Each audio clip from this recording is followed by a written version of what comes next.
All right, it should be live now.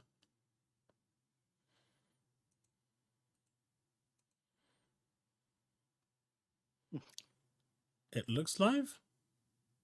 Yes.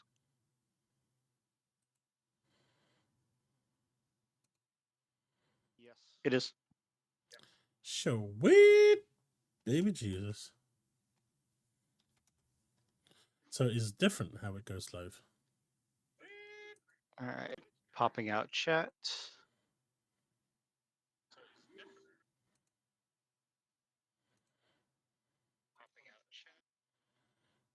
Okay, then.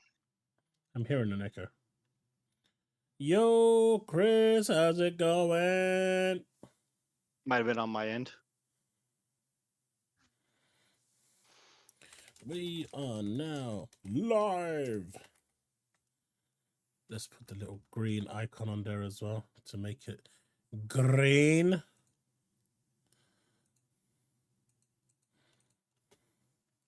Put the hashtag Xbox.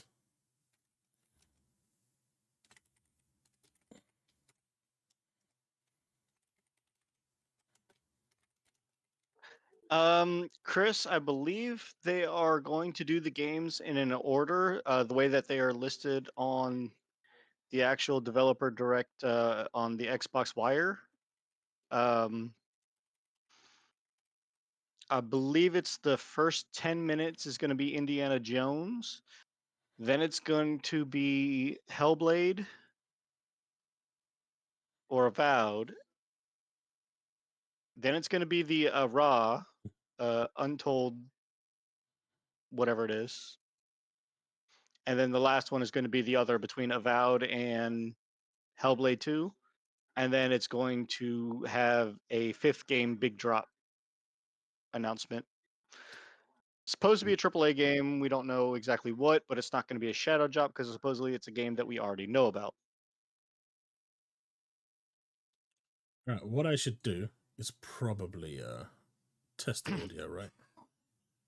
Yeah, let me turn on my cam because it looks kind of weird with a black background on a black video. I can make you a little bigger if you want. That sounded so wrong. It doesn't matter. That sounded so wrong. That sounded insanely wrong. No one clip that out of context, please. That was bad.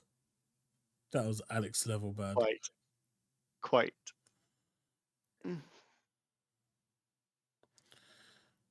Chaos power bottom. Oh god. Cult of Carl, I swear. We're doing good, thanks. How you doing, Colt? How you doing? At least we know who the bottom is. Too soon? Alright, so that's it. Let me just make sure that if I turn this off.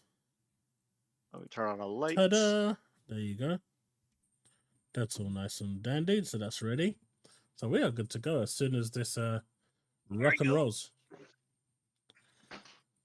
Are we good? Have you guys heard about PlayStation going third party by going PC day and date, according to their new CEO? PlayStation will still be their main focus, but they are planning on pushing more and more titles to PC day and date. Chris, you said you want the indie game to be first shown? Hey, look, I'm in brand. I'm in brand. I was actually going to wear my Xbox t-shirt as well that I got from Xbox, you know, the 2019 show they did in London. Couldn't find it. Need to go and buy some merch. I need to buy a lot of stuff.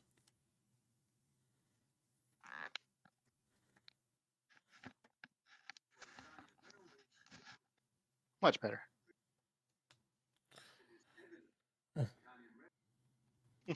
Yeah, just let me know if you want me to make your size a little screen thingy a little bigger. I can do that. I'm fine. Good.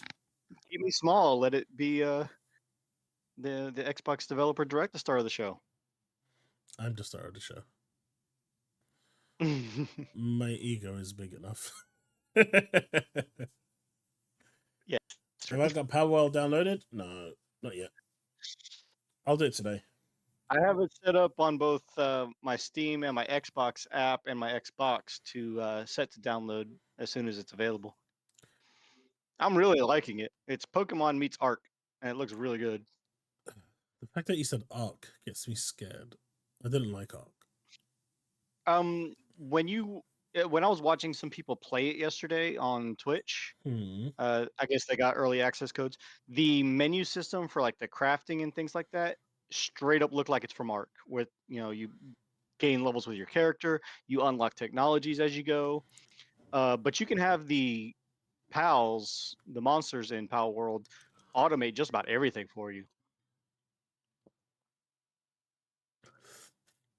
But I'm hoping Game Pass PC and Xbox Game Pass can communicate. They usually can. I believe they said they're adding it. It's just not going to be there at launch, along with PvP. I don't know.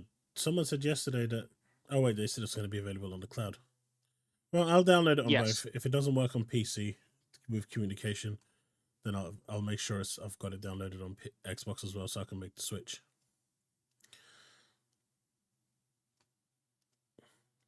Or I could just play it on the Xbox directly. Probably be easier. So, is everyone excited? Are we all excited? Oh, yeah. Are we excited for PlayStation going third party?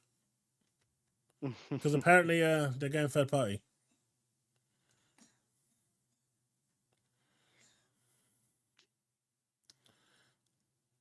But I'm going to download it in all 3 locations. Well, 2 of the 3 locations. I don't have the Steam copy of Pal World unless I'm not going to bother with the Steam copy. I'm going to just put it on my Game Pass PC and Xbox. Game Pass there, yeah. Mm-hmm. That's probably what I'm going to do as well. And then I'm going to see if my PC can run it. Supposedly it can run on a toaster, so we'll see how that goes. For those of you wondering, for science, I went and checked for Foam Stars R34. It exists. It was a scientific experiment. I took one for the team. Did I just get removed on the channel? What? The picture's not showing up. Something happened. My frame disappeared. No, you're there, but you are kind of jittering and slow. Am I? Yeah, and you did sound like a robot just now. So I think you might have had a lag spike.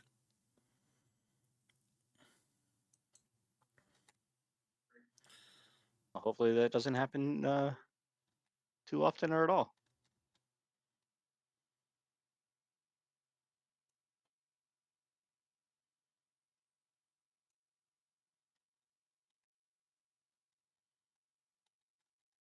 Sorry, I'm just trying to do something at the moment. All right, that should do that. That should. 20 minutes before ponies start to cry. Yes. Ninja Theory put a video up 9 minutes ago? No way.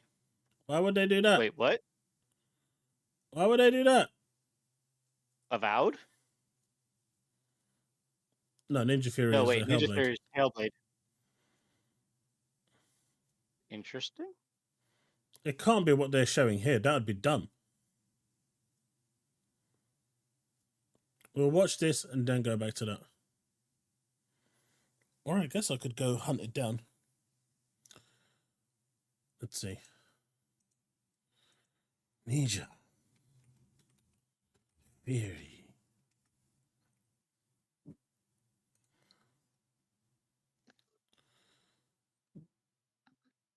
That's 2023.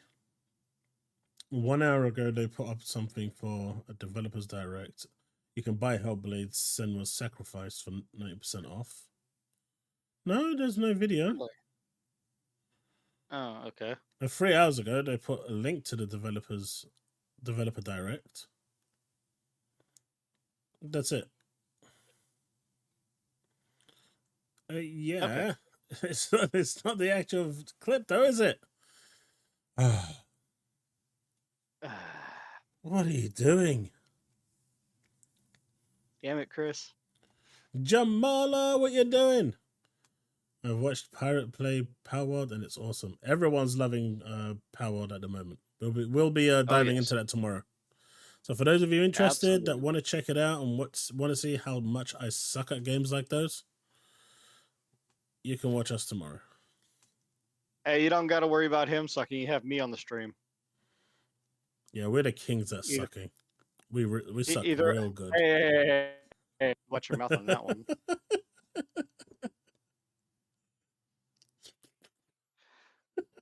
I was going to further follow that up with saying either I'm going to be worse than you are, or you won't have to worry about it because I'll bring you up. You can bring me up any way you want. That's just wrong.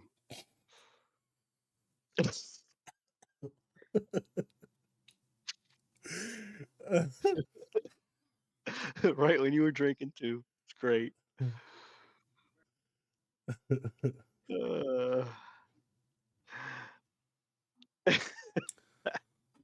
See, Chris knows. Chris knows. Chris knows these things. Yeah.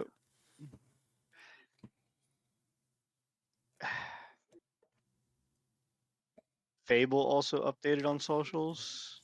And Jither has been putting out videos recently. Before the most recent was months ago. I'm horrible at a lot of games, so it wouldn't be surprising. Hey, you underestimate how amazingly bad I can be. Well, you can't be as bad as Reforged, dying in a tutorial on God of War Ragnarok where it literally handholds you. You see, chat? I don't die in tutorials. Unless it's No Man's Sky. Like, seriously, how do you die in a tutorial? Hey, look. Well, No Man's Sky is a little different because of the way that's a survival game and the way they start you out. That's understandable there. What?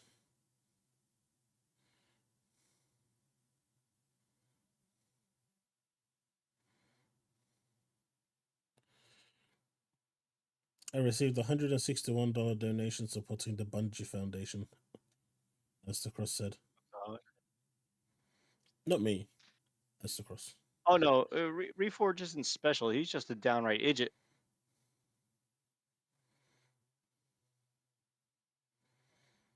See, I would say Reforge is special, except for the fact that he literally believes the nonsense that he's saying. Even when he's contradicting himself literally the next sentence. He believes what he is saying. That is the difference between somebody who's special and Reforge.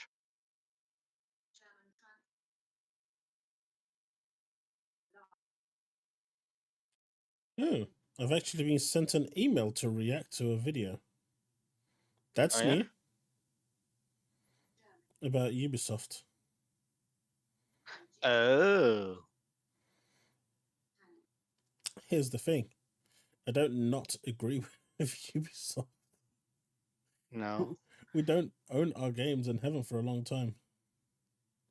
Chaos is named Floor Tank for a reason. Yeah. No one here knows about my floor tank escapades, right? They don't need to know either. Do I need to go back digging the videos? Huh? Do I need to go back and dig in the videos? It's a good thing there's no videos. It's all about streams, and those VODs are long gone to the ether of time. So I am literally protected. Lucky. But I assure you, if Josh caught a hold of those, he'd have a field day. Oh yeah, you gotta put the poll up. I don't know what you're talking about. Hey, it's either you put the poll up between Golem or Quantum Error, or it's going to be Golem because you already have it. I still don't know what you're talking about. You yourself admitted you have Golem. I don't have it yet. You said you have the physical disc. No, I said you can get the physical disc. I didn't say I own the physical disc. I just said it exists in the PC world, and I want to know why it exists as the only physical PC game in the last 10 years. God of War Ragnarok was literally based around DSP. No. Jamala, I think we can both agree on this one occasion, I'm well protected. For a change. I wonder if MBG and Reforge go for couples therapy. Well, if they haven't started yet, they're going to after this Xbox Direct, I bet. Okay, so I'm putting down game to stream. Welcome not in, Gollum, Seth. Not Quantum Error. Now, see, Green Goblin, Reforge would be right if the Switch did not have a docking station. That's what makes it different from a handheld. It is, in fact, a console because of that. But even handhelds are consoles in their own right.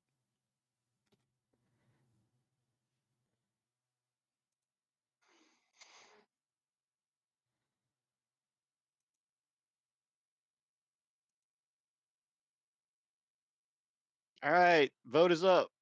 Go ahead and put your vote in, everyone. Right, at the end of the stream, we will know that everyone's going to pick the third option.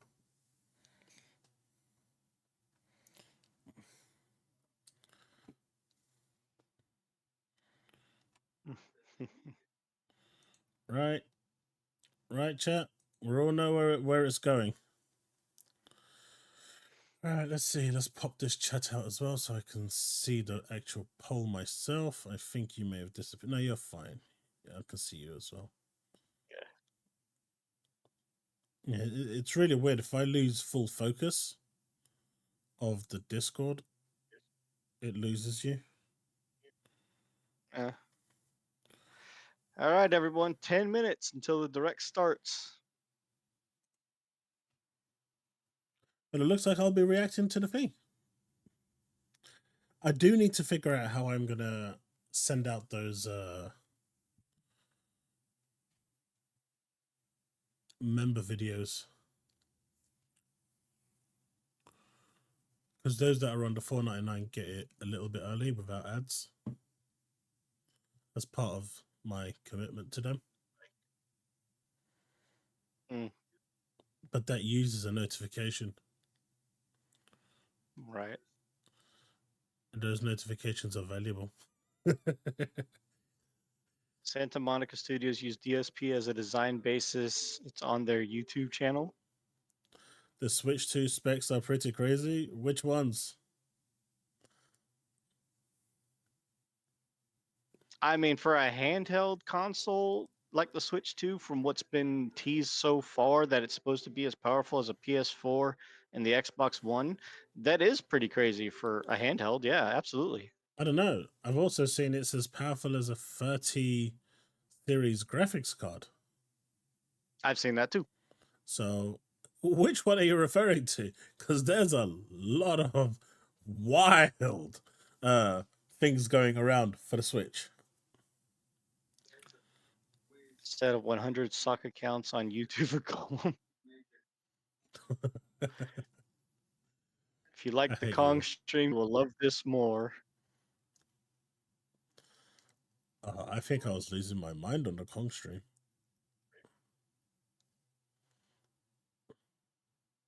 I think it might be more powerful. The Steam Deck isn't that powerful.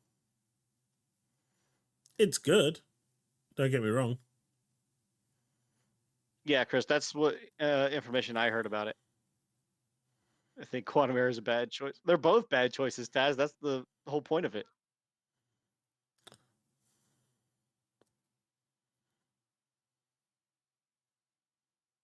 Power World, Pokemon with guns. The fact that you can capture and then pick some of them up and use them as weapons in your hand is pretty amazing too.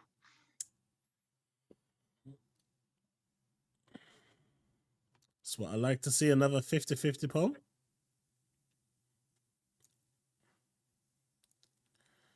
That's what I like to see. As long as it stays 50-50, I'm free for the rest of the day. I don't know. I see Golem at 50% entirely, and the other two aren't coming close.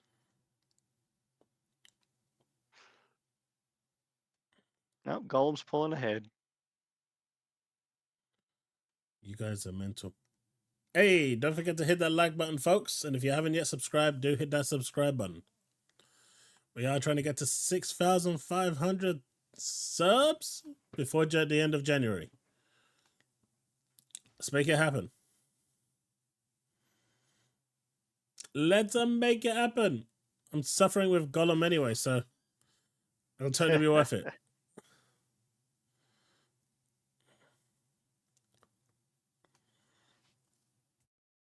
52% Golem so far.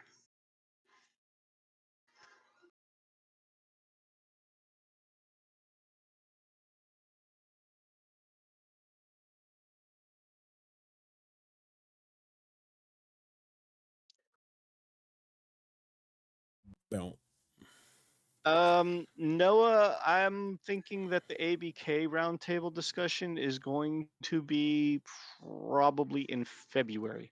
Hopefully, we have some rumors about when the next direct or showcase is going to be during this. Bubsy 3D.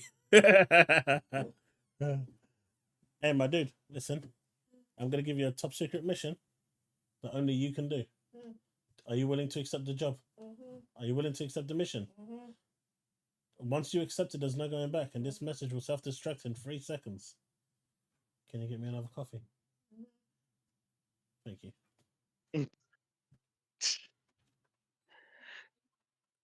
I call child labor. I mean, couldn't you hear him? Uh-huh. Uh-huh. Yeah, I heard him. Uh-huh. Can you just hurry up now, please? At least I'll laugh at the game. You're not the one playing it.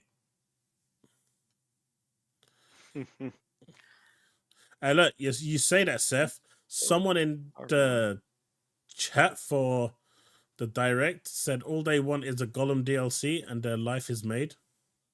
So clearly someone out there enjoyed the game. I'm not going to take that as a troll that they were trolling. Childlight is calling. So just for a little bit of a heads up, from what I know of what's going to be coming in this direct, we know the 4 games that they're going to show, and they're going from studio to studio, and the first one is going to be 10 minutes of Indiana Jones. And it's all, from developers behind the scenes point of view type of thing. I thought it was just going to be a I'm looking forward. No? No, they're probably going to show some gameplay, I think. Maybe an actual trailer of it, of what it's supposed to look like in game, maybe? You really think? I thought they was going to show like a 10-minute glossy of the title screen and then say, right, folks, that's it, let's go. Would be Wouldn't funny, that just piss people off? That would be hilarious. All right, here's a big one, though, before you continue. Do you think they're going to announce the platforms at the end of each segment? If they do not announce whether it's coming to the Xbox Series X or just put the Xbox logo there on its own, I don't care which one it is, it's going to be a shit show straight after this. All I'm saying. I'm hoping that they're going to actually put like a disclaimer before anything ever starts and say, hey, we know these are all coming to Xbox except for Avowed, which is going to be coming to PC. Although if it comes to Xbox, that's going to be fantastic too, because it's a grand strategy type of game. Do you want to say hello to chat? But I'm also no, I'm good. But I'm But I'm also expecting that the not only the release dates are going to be shown, but also they're going to have a disclaimer saying these are not going to be coming to the platform. They are Game Pass and PC and Xbox exclusive. So no PS5, no Switch. Maybe 1 or 2 of them on Steam. I mean, all of these. I'm just hoping that we get like mini game trailers. I'm just hoping we get like mini game trailers in between.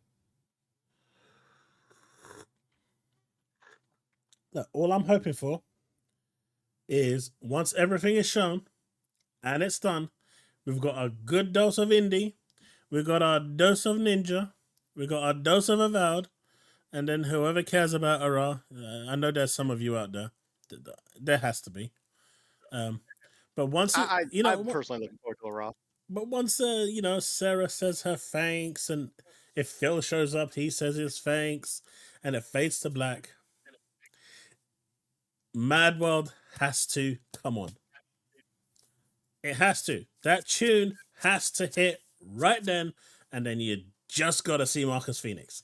That's what I want to see. I will go crazy if I hear Chris. That I'm gonna go crazy. Chris, the only reason why that narrative is around is because when they are showing like most of the game trailers or the teasers or giving information, Xbox is not using their marketing to put the Xbox logo splattered everywhere. And that's what the problem is. We got 60 seconds till it starts, and we know nothing about what is going to another platform or not. Now, see, I would say StarCraft 3 test, except for the fact they're working on that little mini game. What is it, Stormgate? I am refreshing the page and it's still not showing anything. If anyone it is says seeing premiere anything, will begin shortly. Yeah, that's what it's showing to me. Once it comes up with the whole refreshing the paper. Once it comes up with the whole thing chat, I'm gonna switch over. At the moment, the actual chat on the developer direct is a bit all over the place.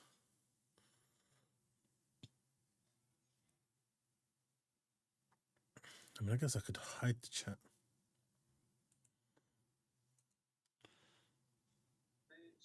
But let me know if any of you actually managed to get it starting, because I am refreshing it constantly.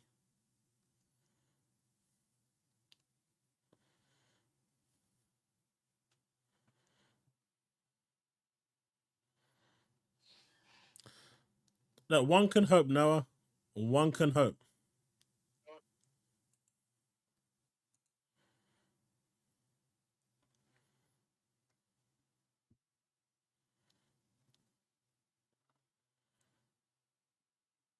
Has it started? Yes. I'm not seeing it yet.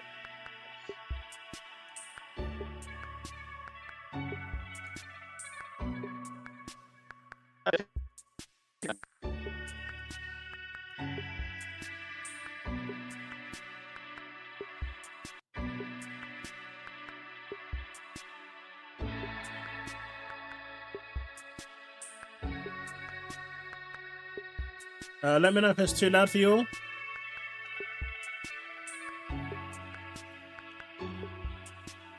We got this. Let's go. And now my power is gonna cut out. No, just kidding. Let's do this, folks.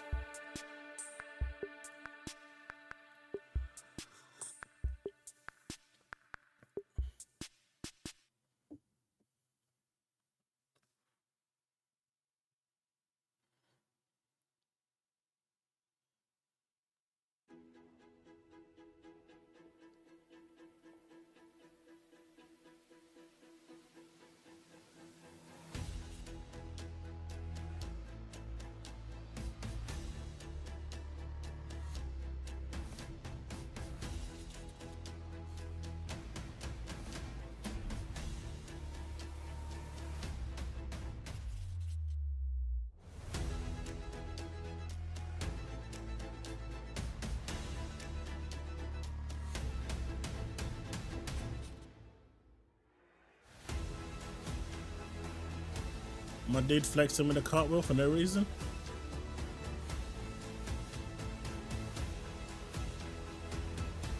Bocap.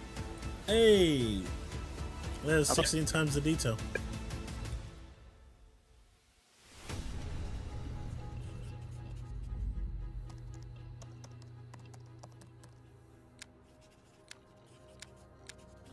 Alright, where's the extra one at the bottom right? Where's the extra one? Alright, here we go. Avowed.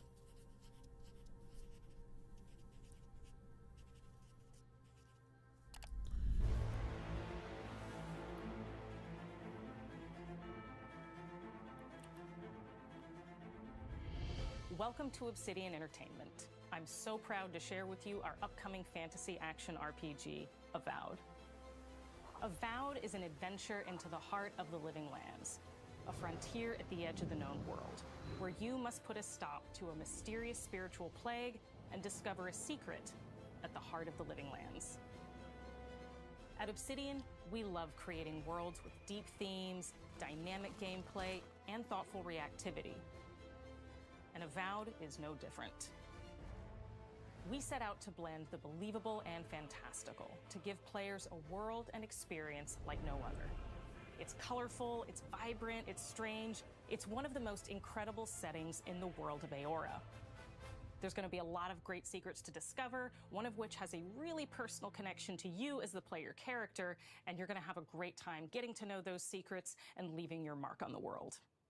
And when it comes to encounters, our combat brings the best of the moment-to-moment fun that comes with action-oriented gameplay and the depth and breadth of choice that you get with an RPG. That looks a lot better. Here to talk more about Avowed's combat is Gabriel Paramo, Gameplay Director. Here at Obsidian, our team's overarching goal is to empower you with choice. So we developed a flexible combat system that allows you to quickly swap from spellcasting and sharpshooting to melee combat. We want to give you the freedom to mix and match your loadout to fit the way you want to play from moment to moment, uninterrupted. Is that For all better? battles, you can combine a variety of weapons, attacks, and abilities for tactical advantages against a wide range of enemy types. It's not just hacking and slashing. You're making real-time decisions about when to use your abilities, powerful melee attacks, blocks, parries, and special attacks. This actually looks so much better than what they showed previously. If you choose to approach combat with a one-handed wand, it feels quick and snappy when dealing damage to enemies at mid-range. Using the Tanglefoot ability, you can stop enemies in their tracks, giving you the opportunity to focus on weaker or tougher combatants in an intentional and controlled manner. It's important to pay attention to the types of enemies you're dealing with. Some units are extremely defensive, some are brutishly difficult, and others you must make sure you prioritize, or their healing capabilities will put you in a tough spot. To help with the different encounters you will face, we provide customizable loadouts that can be quickly switched during combat. That means you can play however you want. Equip a sword and shield and charge into battle. Dual-wield pistols and control the and they encounter got mid-range. bows. Nice. Or even dual-wield wands to feel like a gunslinging mage. The You guy could looks use your so enchanted wand to stressed freeze out. enemies, and then use your offhand weapon's power attack to shatter them. We've worked hard to keep you constantly engaged as battles unfold by creating a balance between pressure and manageability during combat. Players will have ample choices for how to build and progress their envoy in the world of the living lands as they get to know the game and the story and explore the many diverse regions. Some quests in Avowed will have you make difficult decisions with profound consequences, like this side quest you may encounter in Shatterscarp, the third region you'll explore on your journey through the living lands. As you're exploring, you come across the bodies of these fallen soldiers, and as you explore the remains of the battle, it's up to you to determine who, if anyone, is at fault. Just the four of us. Manu, Kiri, Naoki, and me. Training under Captain Ruiki. Trying to keep Thirdborn safe. In other words, you're a gang of vigilantes. Not that I'm one to judge. Here. Take my badge. Take everyone's. Our families deserve to know we fought and died for them. You're not dead yet, Making though. the right choice isn't always what it seems. We embrace moral nuance and gray areas, trusting players to make tough decisions in complicated situations. My squad and I rested in the cave by the water last night, and as we were sleeping, we were ambushed by those miserable Zorips. I was so surprised, and it was so dark. I just got separated from everyone else. Look, I can't face those monsters alone, but I have to know if anyone else made it out. Of course he did. Sergeant Asui never has a thought he won't say out loud. So what did he tell you? That Captain Ruiki was sick? That I was paranoid? That I was a dumb baby? I heard it all often and loudly. Wait, if you found Sergeant Asui, why is he not here with you? What happened? At the end of the quest, you have a choice. When you confront Private Naoki, if you believe the story he's told you, you can hand over the badges and let him go back home. You're right. Real battle isn't something you can prepare for, is it? It's not my fault. No, they should have never have camped in the cave. I'll take the badges. I'm going back to Thirdborn. But if you confront him, if you believe that he fled the site of the battle as an act of cowardice, then he might challenge you to a fight to reclaim his honor. Either way, when you return to town, you'll see the consequences of your actions and the choices you made during this quest. Creating an immersive experience like Avowed is anchored in the world we build. Art director Matt Hansen and the team have worked to create a unique, colorful, and dynamic visual style. From the outset, we knew that we wanted Avowed setting to feel rich, weird, and wonderful. We found inspiration in a wide swath of real-world cultures, helping us create a unique RPG experience. It looks good, man. By contrasting the vibrant with the dull, or verdant spaces with sickly ones, we can better deliver complex emotional experiences for our players. The Living Lands is a continent of untamed valleys with widely varied biomes, from luxuriant forests to volcanic wastes. And each of those regions itself is a conflux of storied landscapes. All of the regions have a lot of special things associated with them, but I have a deep place in my heart for Shatterscarp. As you're wandering the wastes of Shatterscarp, you might notice off in the distance a vibrant jewel of color. By transitioning from destitute, muted tones of a wasteland of sand and marching in towards a beautiful oasis, there's the opportunity there for life, for adventure, and even a little danger. We hope you've enjoyed this look at Avowed. We're thrilled to share more about the game in the coming months, and we can't wait for you to explore the Living Lands when Avowed launches this fall. Hey, this fall, it's coming end of year.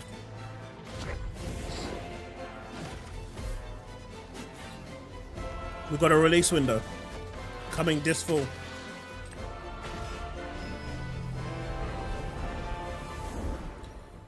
Oh, how nice. Now, it looks good. Compared to what we saw in the previous reveal that they did, which kind of looked all cartoony, cel-shaded, and kind of it looked not very good. This looked real good. And there you go. Xbox Series X, PC, Game Pass. Done. Done. Done. They put the titles, they put the consoles there. There you go. There was no pony station there at all.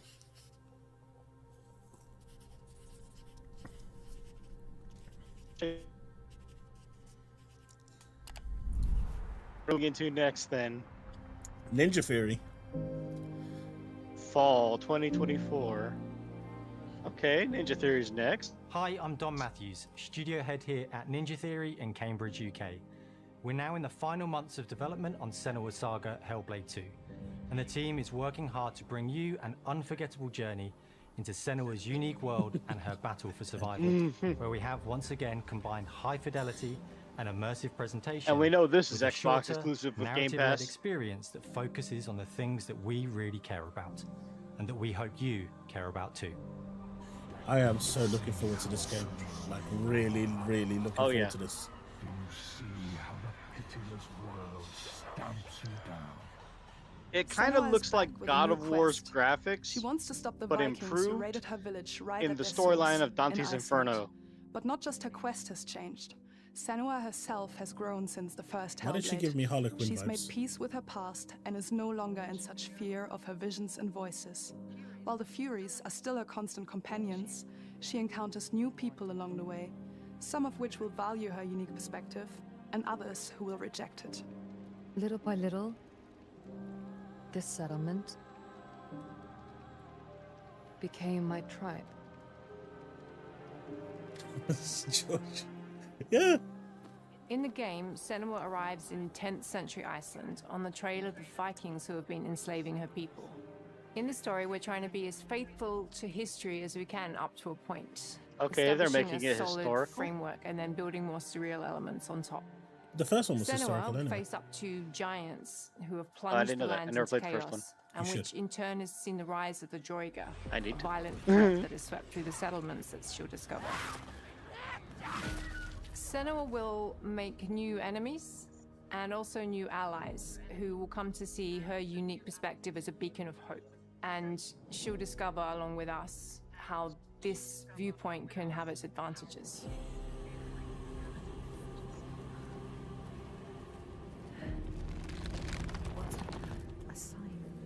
Senua is a Celtic warrior who experiences psychosis, seeing things that other people don't, hearing voices, and having unique beliefs about the world around her. To bring Senua's perspective of the world to life in a truthful way, we have once again worked closely with Professor Paul Fletcher at the University of Cambridge, as well as people with lived experience of psychosis. Now, Steve, I'm not against that. They just got to do it right.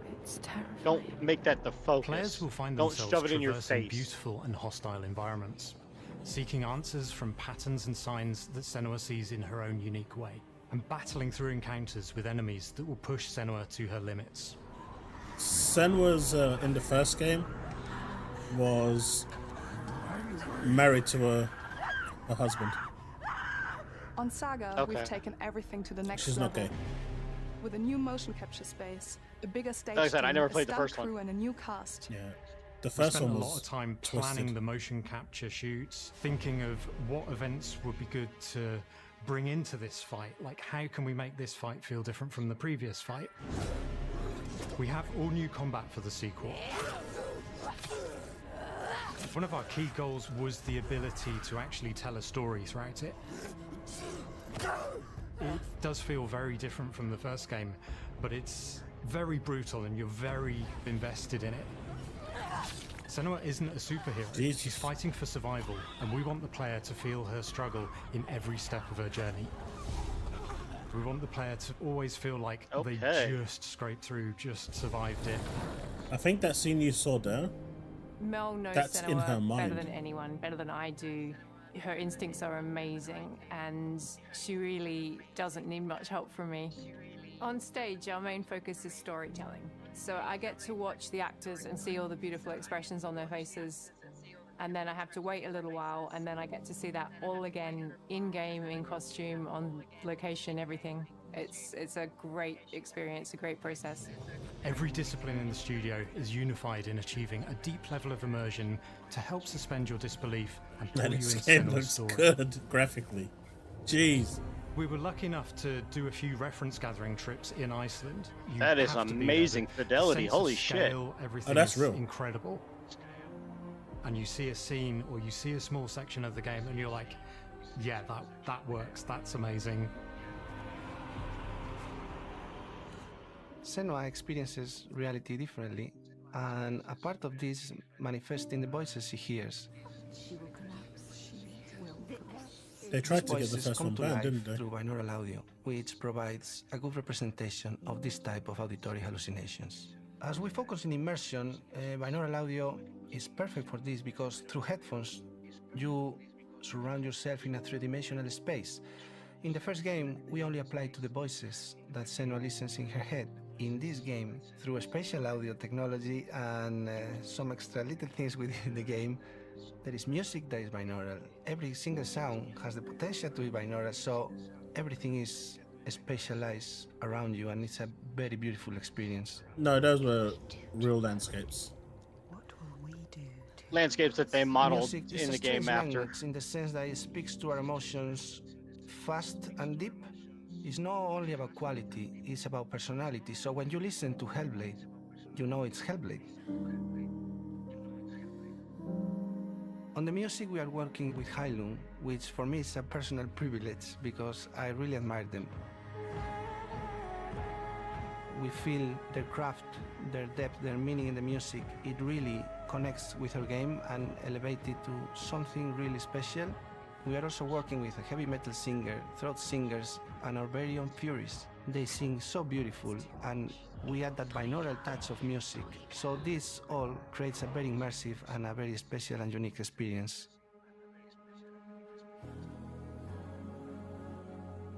Our mission here at Ninja Theory is to craft life-changing art with game-changing tech.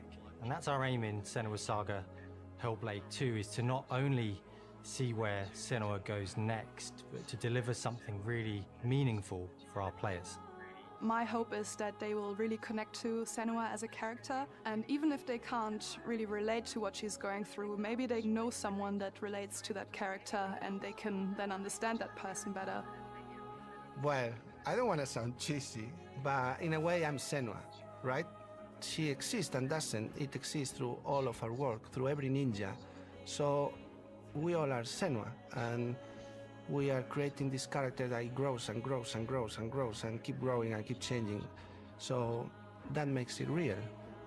I'm so proud of the love, care and passion our team here at Ninja Theory are putting into Senua's Saga Hellblade 2. Our hope is to not only create a game that is great to play, but to craft an experience that leaves you thinking and feeling. From our combat gameplay through to our action set pieces, from our cinematic scenes to our puzzle solving, everything is crafted in service of Senua's journey. A journey that you can embark on May 21st. May 21st, let's go! Release date. Official release date. Xbox Series XS, PC, Game Pass, no PlayStation. No Switch. But yeah, they tried to get the first game banned, didn't they? Like completely cancelled Yes. from production because it was so They did. close to an actual person's psychosis. Yep, that is true. What's next? What the hell's this? Wait, what? Wait, what? Square Enix? What is that? Okay, Oh, okay. how- Wait. Oh, Visions of Mana. Yeah, it looks like it. Is that what's dropping today?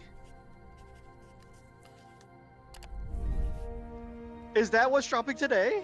I don't know. Greetings, Xbox players. My name What is the hell? Masaru Oyamada, producer for the Mana series here at Square Enix. 聖剣伝説ビジョンズ・オブ・マナの情報を Xbox ユーザーの皆さんにいち早くお伝えできる機会をいただけて Sneak peek of 大 Visions of 変 Mana. 光栄です Okay. コンソールゲームとしては約17年ぶりとなる聖剣伝説シリーズの完全新作 So this is the 聖 fifth 剣伝 game. 説シリーズは Yeah. 1991年にファイナルファンタジー外伝として誕生して以降マナと聖剣をめ I ぐ did って not know 描 that. かれる愛をテ No ーマに Devastator. 個性豊かなキャラクターたち心に響く楽曲の数々武器の特性を生かして戦うアクション RPG としてこれまでに17作発売され長らく愛されてきました本作は30年以上の歴史あるシリーズの最新作となるためこれまで培われてきた聖剣伝 is this 説 gonna としての bring 世 up 界 the を whole しっかり感じられるものを目指して Xbox 鋭意制作 acquiring 中です Square Enix now? フィールドでは自然や精霊とのつながりを感じられる What did I 色 say? 彩豊かな聖 Didn't 剣伝 I 説 call の that 世界 yesterday? を体験してもらえると思いますシリーズおなじみのモンスターたちも本作に登場しています They're gonna make Square Enix third-party exclusive moving forward. It'd be hilarious if they actually announced it now as an Xbox exclusive. 聖剣伝説の生みの親である石井浩一さんとともに We know it's coming to all 聖剣伝説 platforms, though. Visions of Mana の内容を紹介していきたいと思います Hello, I am Koichi Shi from Grabs. I am so happy to introduce the Okay. newest game in the Mana series to Xbox Not gonna lie, that's a pretty players. fly outfit.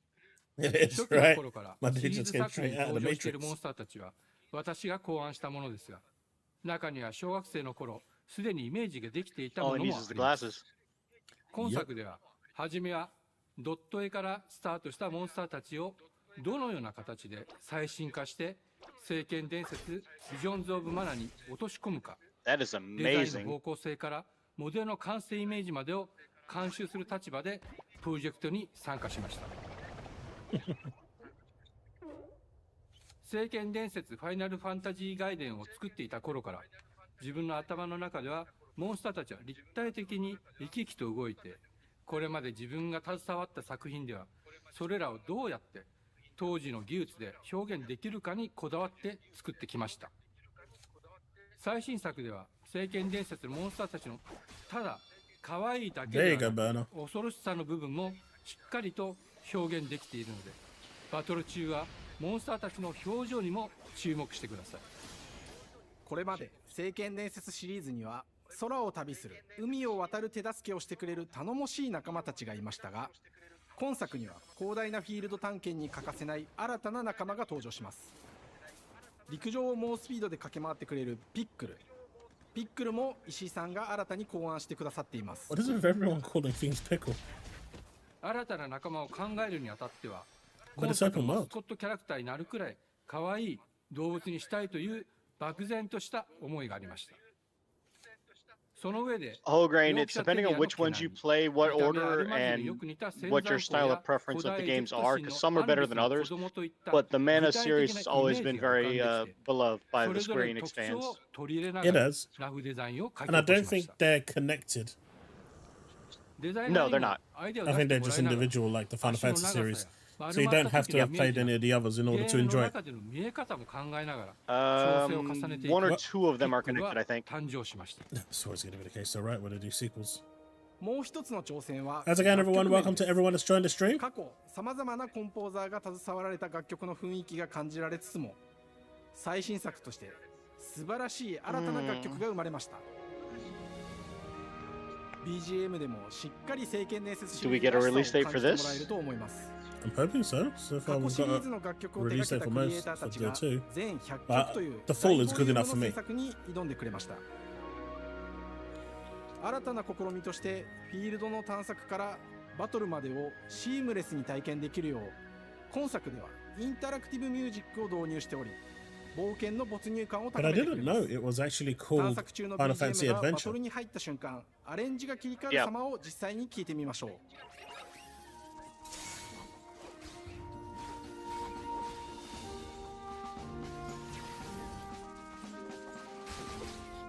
Chris, that's what I'm saying.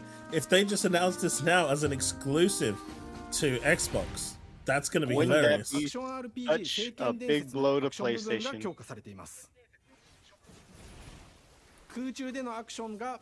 But if I'm not mistaken, it has been announced for all systems. It has, but that doesn't mean it can't be made exclusive, right? Stellar Blade was announced for everything. 聖剣伝説シリーズではおなじみの精霊たちがいますが、その力を宿した武器を使うとバトルを手助けしてくれるようになります。精霊によっては様々な特性の違いがありますので、Fine Bear, that would actually be a really hard choice for me between getting it on the deck and Xbox. I know. This is like the perfect game for a Steam Deck. 聖剣伝説ビジョンズ・オブ・マナーは聖剣伝説らしさを感じてもらえる作品になるよう小山田君を中心にチームのみんなが頑張って作ってくれていますので、ぜひ発売日を楽しみに待っていてください。私自身もプレイするのを楽しみにしています。聖剣伝説シリーズとして初めて Xbox ユーザーの皆さんにお届けする本作、聖剣伝説ビジョンズ・オブ・マナーは今後も様々な情報をお届けしていきますので、ぜひご期待ください。この夏、この忘れられない冒険を Xbox ユーザーの皆さんに楽しんでいただける日が今から待ちきれません。Okay, okay. So we got May, summer, and fall. Wait. No PlayStation. Available on No Xbox Switch. Series SX PC. What? Hold up. They must have just left the PlayStation thing out. They must have. Are they doing it as a joke? Okay, Oxide, here we go. I'm looking forward to this one. Grand strategy.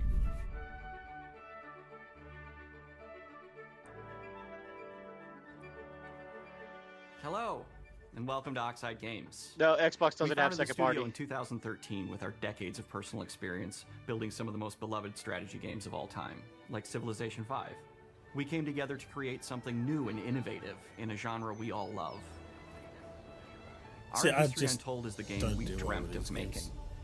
Ara is an homage to historical gamers, strategy gamers, 4X gamers. It features all the depth and gameplay fans of this genre love, where you'll explore the world, expand your nation, govern your people, This is engage with your Ara, rivals humankind. on the international stage. Yeah. But it isn't just more of the same. You know, With I do Aura, have we mad wanted to respect challenge for some of the people getting excited preconceived for this notions stuff. about the genre. Yeah. Push it forward in a 'Cause I modern, don't know how you do it. empowering, and truly compelling and approachable Depends on way. the game style, yeah. For example, we have over I grew up 100 with Age of instruments on Empires, display though, in the so- office, No, which it's are just all that's why I said I have mad purchased respect for you in order people. to add to the soundtrack and expand the game. I don't and make know, it really Holgrain. good.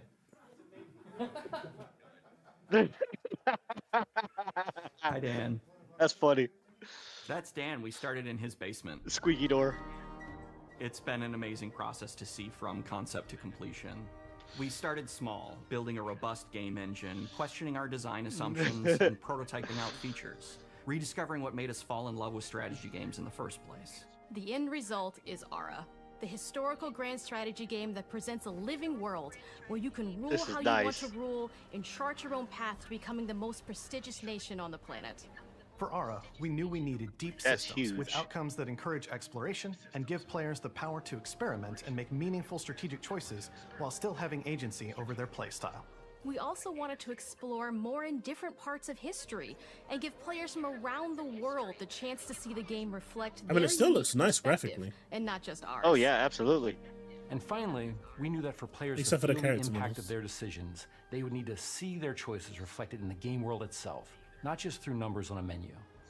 One of the first differences you'll see when you dive into Aura is what we call the living world. It's a procedurally generated alternate Earth, bursting with life, an intuitive, authentic, and immersive space, a blank canvas Okay. for players to paint the society of their dreams.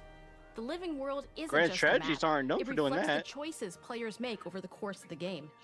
They can see everything from the settling of the wilderness to cultural influence on architecture over time to the thousands of citizens living their lives and reacting to the changes. We want players to feel like they're truly Modern occupying day? the world, leading their people as they thrive and grow. Core to the vision of Aura is our philosophy of rule how you want to rule. And no feature better exemplifies this than the prestige system. To win a game of Aura, players will compete with their rivals to build the most influential, impressive, and important nation the world has ever known. This is measured by prestige, the player's score that proves their worth as a leader.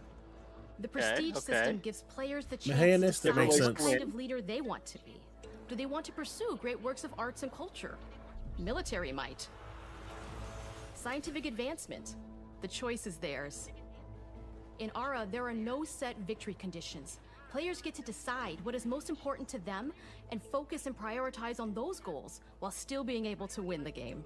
Personally, when I play Aura, Nice. I like to build triumphs. Okay. Triumphs are our collection of incredible monuments and architectural achievements from throughout human history. Just the like Great Age of Pyramid Empires, Age Giza, of Mythology. They're hard to build, but worth it, giving huge prestige bonuses and game-changing abilities to the nation that constructs them.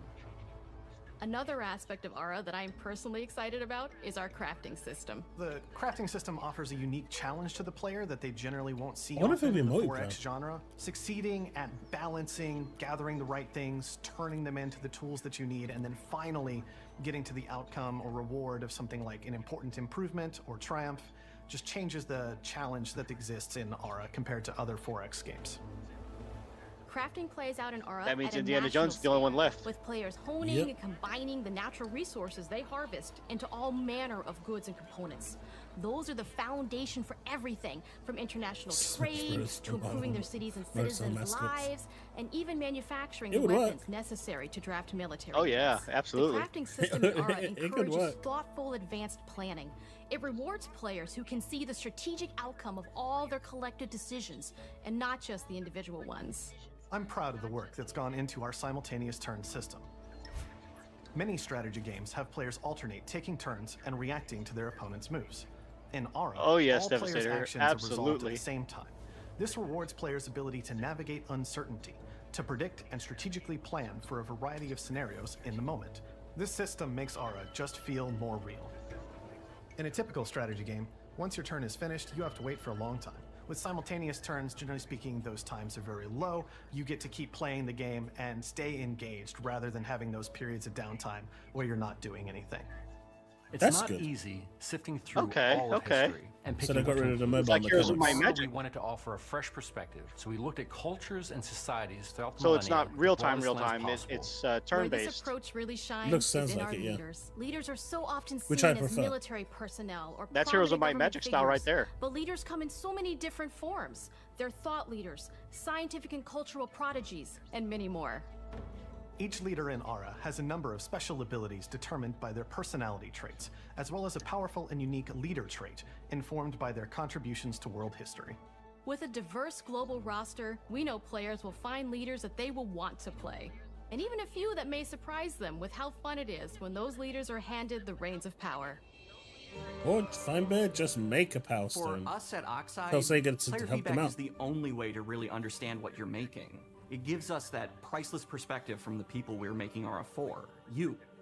Building the game alongside real players fight a has game given with us that brains. critical player feedback. Oh, that's me out then. In the end, we believe this makes for a deeper connection between the players and the game. One of my favorite examples is when we first introduced the concept of dangerous wildlife to the game.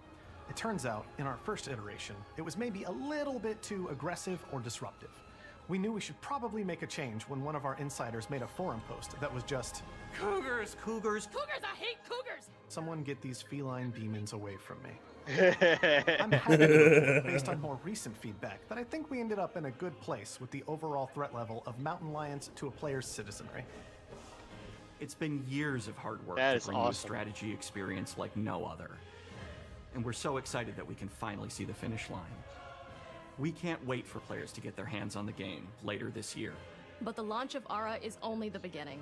We are going to maintain our insider program after the release date and continue to listen to players and support the game into the future. On behalf of everyone at Oxide Games, thank you for joining us today. We can't wait for you to play Aura and to create your own history. PC, Release PC date? Game Pass, fall to 2024. Fall. So we've got 2 games coming in yes. fall. So no Xbox, but it is on PC Game Pass. Yeah. And PC, of course, probably Steam. I mean, that game wouldn't Oh, no, really it's work on Steam. Xbox anyway. No, it wouldn't. But being turn-based, it could be done. So fall, May 21st solidified, summer 2024, and now for Indiana Jones. Although they do need a game for the first quarter. They said one game every quarter. Välkommen till Uppsala, Sverige, här Ja. hos Machine Games. We are really excited to finally be able to share our work on Indiana Jones. Come on, let's go. Since the first film came out, Let's go. Indiana Jones has always represented the ultimate Temple of adventure. Doom. Even today, it's one of the most iconic franchises in pop Last culture. Crusade. In this game, you aren't just playing as Indy. You Okay, the are 3 originals. Indiana Oh, you are You will indie. see Let's through go. his eyes and experience a journey that we hope lives up to the proud legacy of Indiana Jones. When Todd Howard first told us about his vision for the game, we knew we would be a very good fit to help bring Shut it your to mouth, life. time. I've wanted to make an They've already Indiana said. Jones game forever. I'd had this idea for what it would be Oh, like and the Bethesda? story, what Indy was going after, what period of his life it was in, what kind of arc he was going to have. And as the years went on, I thought, who would be like the best studio in the world to make this? And it was my friends at Machine Games. I can remember pitching Lucasfilm on the game and being, a little bit nervous. God Howard at it because, again. Look, it's, Indiana Jones, and their response was just overwhelmingly positive, and just that excitement has bled through the whole project, and they have just been so trusting and supportive of everything that we want to do with the game. It's been a long time. I've been a fan of this my whole life, and I couldn't be more excited to show you what the team here has been up to. Let's take our first look at the new Indiana Jones game. Okay, gameplay. Let me tell you what you are missing, Dr. Jones. While you were playing your point. Okay, Raiders of the Lost Ark. I was playing you. You're wondering if maybe you should have built yourself a life of meaning Looks like Harrison Ford. instead of ending up here, dead and forgotten in the sense of Africa. It is. You get to play as the guy. Harrison Ford immortalized, confirmed. Executive producer Todd Howard. Yep. It's FPS. History. I think it's first or third. Just different ways to interpret the past. Thousands of years of humanity's thoughts and beliefs, scattered and buried. Just waiting. Okay, puzzles. I mean, it has to have puzzles. You can't just run away from your problems, Indiana.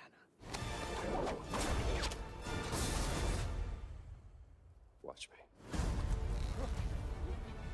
This looks epic, man.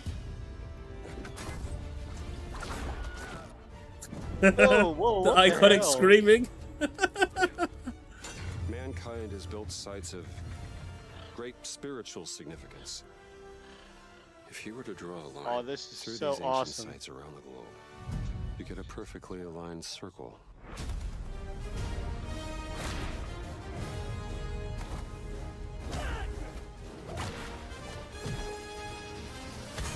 Got the whip, and the gameplay looks very good. Trust me, it ain't a walk in the park. Okay, then. Let's see if you can keep up. What do you mean if I can keep up? Let's go.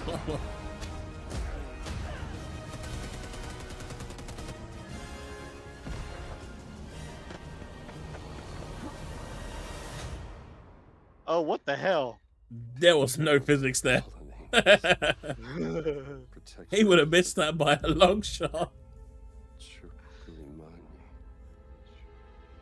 The Great Circle. And the Great Circle. Remember I made a video that they did this? You have any idea how old that was? I don't like his voice though. That's not his voice. No. But it's pretty damn close. Yeah. Indiana Jones is such an iconic character, and he means so much to so many people. That is awesome. Everyone here at the studio has their own indie stories and memories. Most of us grew up with his adventures and have been fans of the movies and the character for years. He's a brilliant archaeologist. Oh, absolutely. He's a charismatic everyman. He's passionate and determined. And for us, he's absolutely with Devastator. adventure. Wholeheartedly. Now we have the opportunity to tell a new Indiana Jones story for a modern gaming audience. Our game is all about putting you in Indy's shoes, letting you see and feel what he sees and feels. For us at Machine Games, we do that best through first person. It's the Now hold ideal on time, we don't know the perspective to release bring you date into yet. the rich, exciting and interactive world we've built. We believe that being up close and personal to the adventure is key, making each action feel like your own.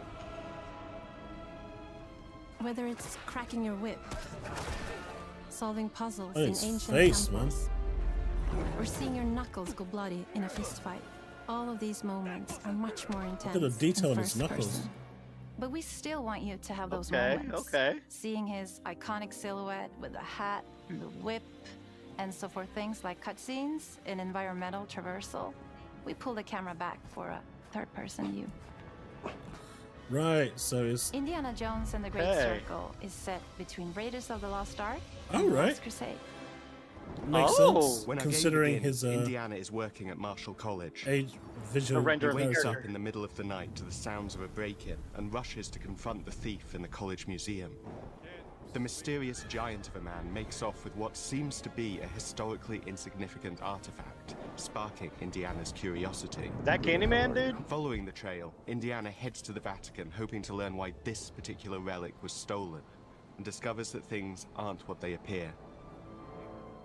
He starts pulling at the strings of a mystery, and it all unravels until he has no choice but to see it through to the end, whatever the end may be.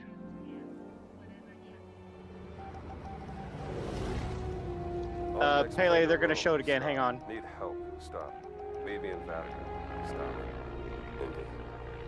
Indy. Visions of Mana was about how summer clever Indiana 2024. Jones is. That had to be one of our guiding principles when we were thinking about the type of game we were making. It wouldn't be Indy if he wasn't using his wits to get through the situation. The most authentic Indiana Jones experience we can make is the one that makes you think first. Temple of Doom. Sure, there will be some obstacles that will be more easily overcome with the revolver or a gun taken from a disarmed guard. But I think most of the time you'll have more fun, and to be honest, a more genuine indie experience by finding more clever ways to solve a problem. We always want to be offering more solutions, whether it's trying a different path through the environment to get around enemies, observing enemy patrols and using them to your advantage, or using the tools at your disposal, like the whip. It's an amazing global adventure, with action propelling you through your journey. We have these really diverse environments for you to explore.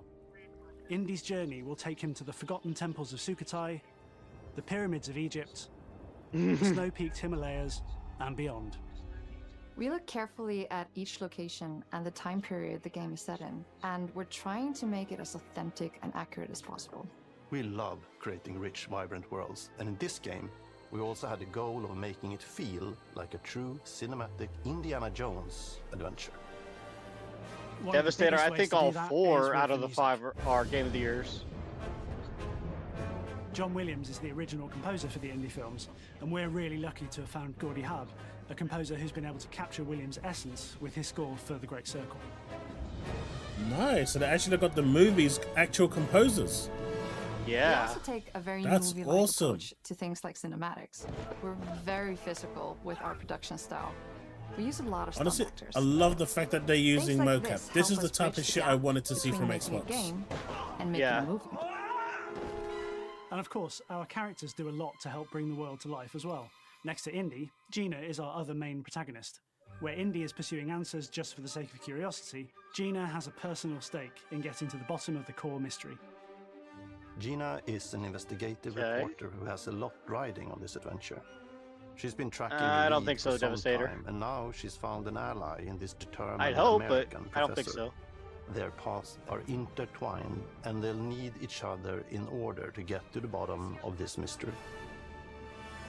Okay then, let's see if you can keep up. Fine. What do you mean if I can keep up? We love our villains. He's I even think got we the same might have wit. Found our favorite one yet. Yeah. Emmerich Voss. He's this intensely psychological man. He's obsessed with the human mind and manipulating it. He's highly intelligent and That the man's got a perfect 5 boy hit. for Indy. They're both brilliant people, compelled by their passions and obsessions, but driven down wildly different roads. He creeps up on you and gets under your skin like he gets under Indy's skin. It's captivating. Dead and forgotten in the sense of Africa. One of our mottos for Indiana Jones and the Great Circle is adventure first. But in every indie adventure, there are always those moments where he finds himself in the action. That's been one of those balancing acts for us, and we've ended up with this sort of hybrid experience that mixes melee combat, stealth, and gunplay. How you approach any given situation is up to you. You may choose to sneak around an enemy patrol, or maybe you'll just pick up a shovel and whack them on the back of their head. And when you can't use your wits, Did he you just got Indy's most iconic tool. punch him in the butt? Just like you see in the movies, one of Looked our like goals it. has been to make the whip as fun and multi-purposed as possible. We want it integrated into every aspect of the game. That's awesome. You can use it as a traversal tool to make your way around the environment. You can use it as a distraction. And yes, you can absolutely use it in combat. Everything you'd expect from Indy's whip. And hopefully I like a little that. bit more. Puzzles are a key feature in our game. The spirit of discovery is so important to Indiana Jones. Obviously, there are a handful of puzzles on the main path, but a lot of the puzzles are optional and are just there for the players who want to experience them. Epic traps, small secrets, and hidden puzzles that I'm super blend excited right for this, in but with they're their showing a surroundings. lot of concept art. One thing I love about our game is the level of interactivity that we have. We have this world of mystery where anything could potentially hide a secret. The more you Richard, look, you might just the be able more to you'll get it on discover. PC Game Pass. Hey! PlayStation, Richard, how's it going, buddy? Nice to see you here. Oh, you gotta be kidding me. Derwin, it's first and third I want person. to thank you all for joining us for our big reveal of Indiana Jones and the Great Circle. Machine Games is known for creating these roller coaster experiences with huge set pieces, surprising twists, and immersive narratives. Give us that release date. It's exciting for us that we have been able to stay Tomorrow. so true to the Indiana Jones franchise and create such an authentic experience while still being able to showcase what makes us us. We are making a game for everyone, whether you are very familiar with the franchise or not. Because at the heart of Indiana Jones is an incredible adventure, and I think that's something everyone wants to be part of. I'm also very excited to announce that Indiana Jones and the Great Circle will be coming later this year. This year? I cannot wait to share more soon. And look at Todd Howard, did you see him? Yeah. He stole the thing. He stole the golden idol. He stole the... That was great. He just picked it and stole it.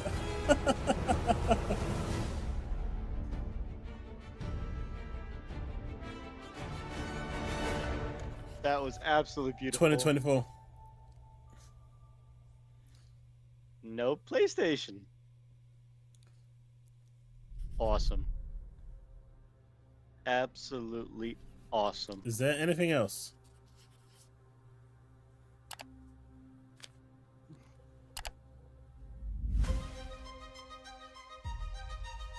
What's this? Oh, just recap of everything. Okay.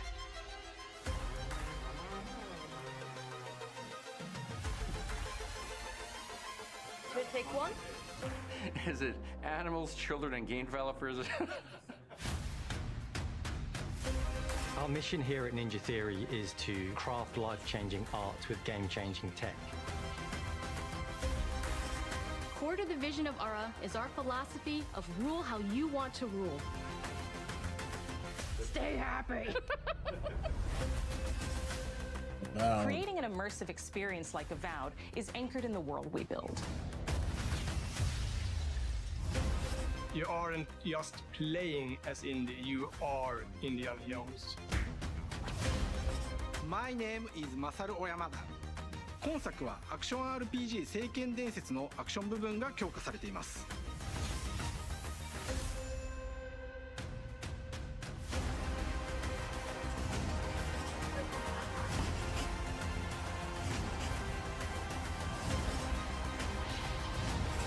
Man, oh man, oh man.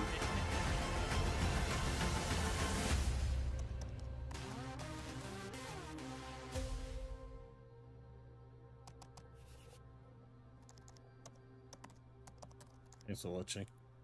I thought it was going to show one more thing there. Oh man, oh man, oh man. Elder Scrolls Online 2024 global reveal next up on twitch.tv Bethesda.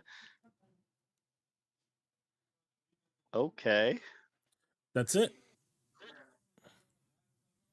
This is in 9 minutes if you want to see this. Yeah, sure. Let's watch it. So this starts in 9 minutes. Why not? Just continuing everything on. So we got one guaranteed release date, Hellblade 2, May 21st.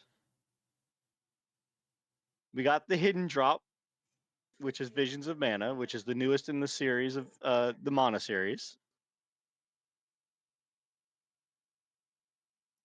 So for me, Mahanist, Indy is a must play. I mean, I'm really impressed with all of them. Hellblade 2, I was really looking forward to. Like, that one was something. After playing Hellblade 1 and just falling in love with it, it was so good. Hellblade 2 I gotta just go looks. back to play Hellblade 1. Yep. You know, I was so like impressed with the way Hellblade looked. You know, Hellblade 2 just looks phenomenal. Avowed has improved a metric ton from what they showed, because what they showed previously kind of was mediocre, and you know, it because they kind of changed the direction it went. Oh, why haven't they closed the door? But it's improved so much. Sorry, 1 second.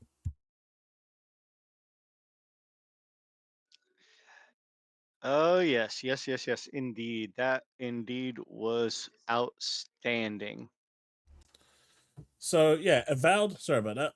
Avowed looked absolutely amazing. I'm happy they didn't go with the photorealism and they went with a stylized outing, which I think actually really works for that game. So that's good. Indiana Jones, the voice, I think they should have tried to get Harrison Ford's voice. I still, I'm gonna stand by that. But it looks good. It looks good. Absolutely. Visions of Mana is great for Xbox because they need those games to be able to appeal, if not to the West, definitely to the East. So that's the type of thing that would do really well. And for the people over there that have the Series S, it's a win. The fact that it's not on Game Pass, not that big of a deal. You need to support those games in order to get more. The only one that I'm going to be a bit on is Ara. For those that love that sort of game, it looked good. It actually had a lot of quality of life updates that other games of its kind of didn't, especially with the duration to build stuff being just non-existent rather than a wait time. I think that's going to be a massive game changer. So overall, I think this presentation was really, really damn good. What about you? POWERBOSS. The Visions of Mana game is not releasing on PlayStation.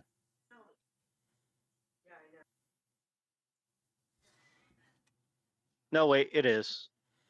We've already done Kong, Tyler. I'm not going to do it again.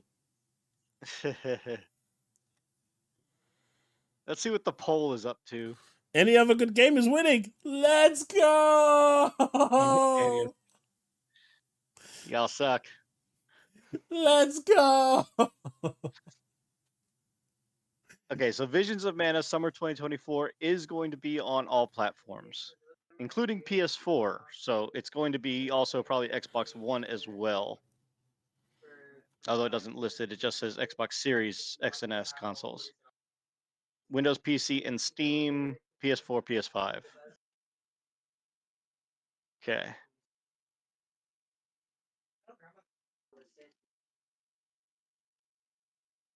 Derek, and that's fine.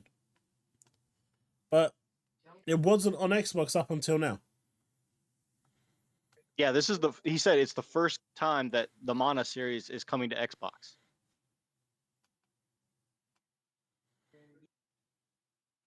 Indiana Jones is not coming to PlayStation. Stalker 2 is September 5th as well, right? Yeah. So that's another game coming. I mean, end of the year is packed. Stalker 2 got delayed because of stuff with the developers in the Ukraine. So that's to be expected. We're not harping too much on that one. Yeah, but at the end of the year, you've got Stalker 2, Call of Duty, you got Avowed, and you got what was the other one? Hellblade 2. Hellblade 2 is in May. Yep, May 21st. Yeah, so you got Avowed, you got and Ara. Ara was fall as well, right? So you got Ara, Avowed, Stalker 2, and Call of Duty all coming out around the same window. That's going to be packed. And then in the summer, you've got the Visions of Mana. Early on, you've got in May, you've got Hellblade 2. Although they are missing the first quarter. So I think they need something there to get the first quarter by. But that's 6 games this year. And we know there's going to be more because just like tomorrow, PowerWorld is dropping. That's Xbox exclusive and Game Pass and Steam. I mean, it looks like there's going to be no first party, but there are third party games, like PowerWorld dropping tomorrow.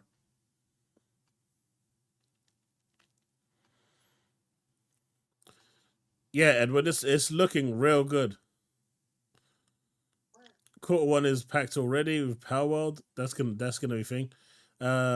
Flight Simulator as well, Green Goblin. Yeah, that's gonna be coming as well. 24 somewhere.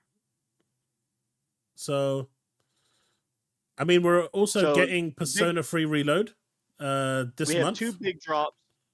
We have 3 big drops this month. We've got Power World tomorrow.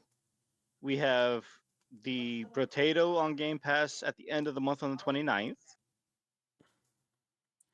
We've got Persona 3 Reload. Persona 3 Reloaded at some point. Oh, do we actually have a date for Persona 3 yet? But it's this month. Okay, we just know it's this month. Yeah. And on Game Pass at that. That is on Game Pass. And that's just this month. That's 3 big titles that are coming just this month alone.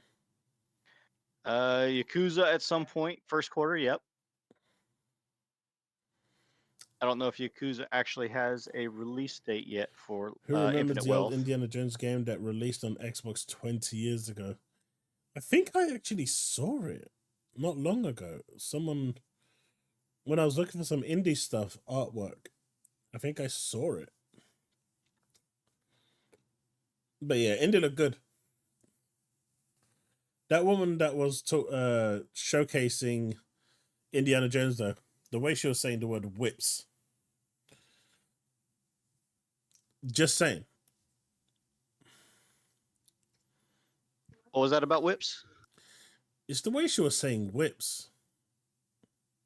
Oh yeah. There was something. There was something to it. There's a little ting in her voice. Hey, look! I said any other good game. You can pick Foam Stars if you want.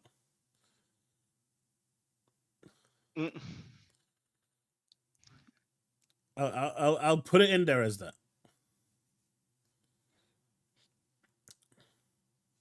Oh, vote Gollum. If Gollum wins, Chaos Mega.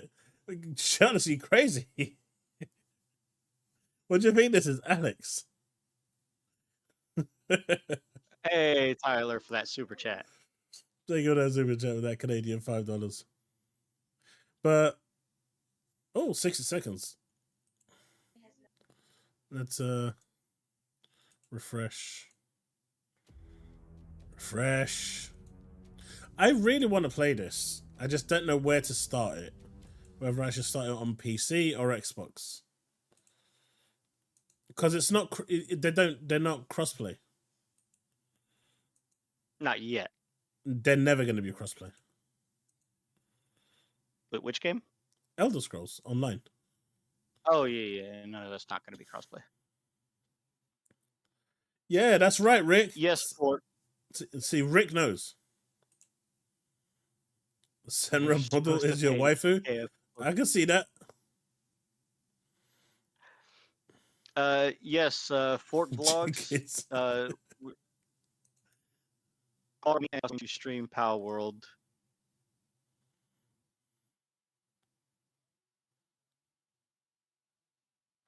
What the hell is that appeared on my thing? In the bottom right.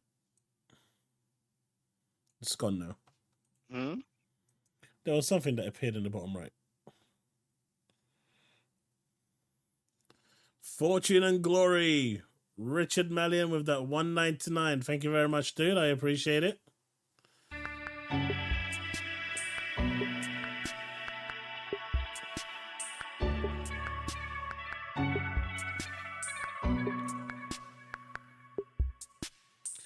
Let's reduce the volume a little bit on this for now.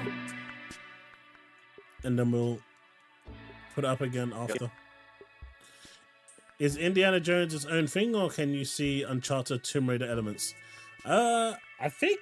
Elder Scrolls Online 30 seconds.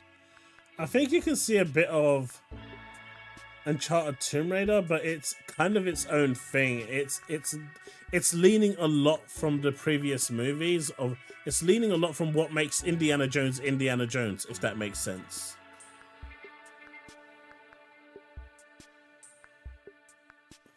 My problem with ESO is that the expansions aren't on Game Pass. You have to pay for all of them, and that makes the game too expensive. I mean, try keeping up with Final Fantasy 14. Yep.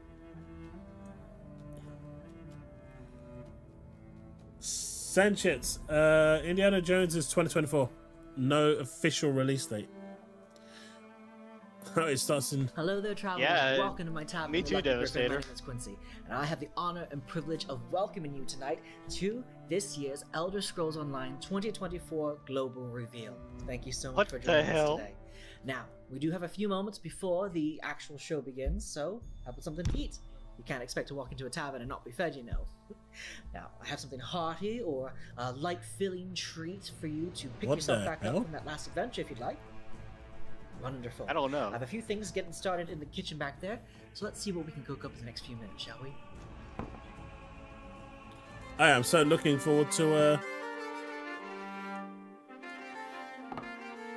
Indie, Avowed.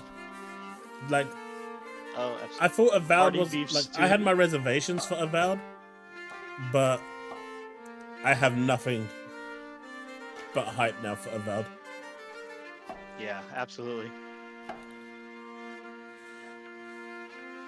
Apparently on Twitter, they're already calling Starfield Shattered Space a remaster for Starfield. What? How does that make any sense? It doesn't. It's ponies. They're just coping. This guy looks like an Oompa Loompa. You ain't wrong, Tyler. You ain't wrong. Hey, look, he's teaching you how to cook. What more do you want?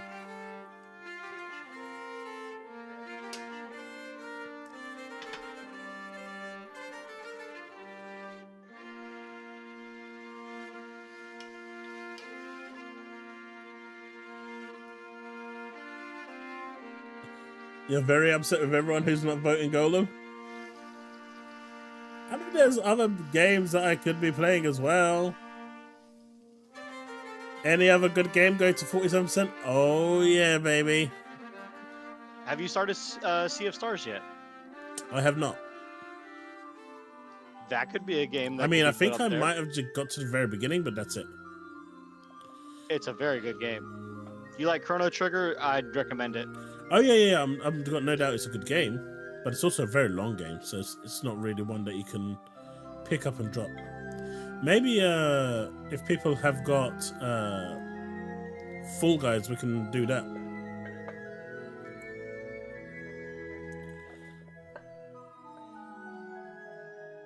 Or Among Us. Or I could finally do Yuffie's DLC. It's a 4-hour DLC. Oh yeah, that's true too. Play through that.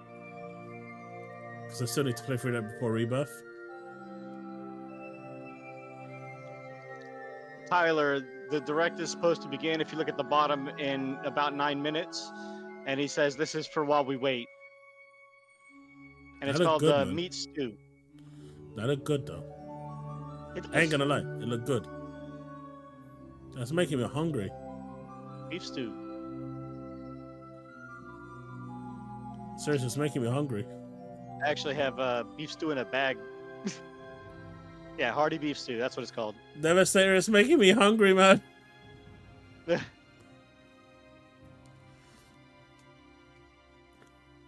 I think Microsoft should move in and pick up KOTOR, since it's been cancelled on PlayStation indefinitely. Vlogs, I already told you, we're streaming Palworld tomorrow.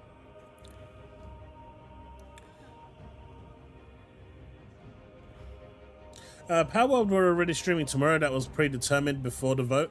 So that'd be a bit unfair on those who contributed to the super chat. And I don't want to be unfair to them. And before anyone starts saying Gollum is a good game, I will slap you silly. It does not count as a good game.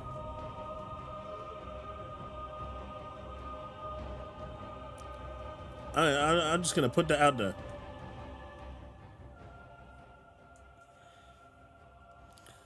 I just put the volume down a little bit, so while we're waiting for the global reveal.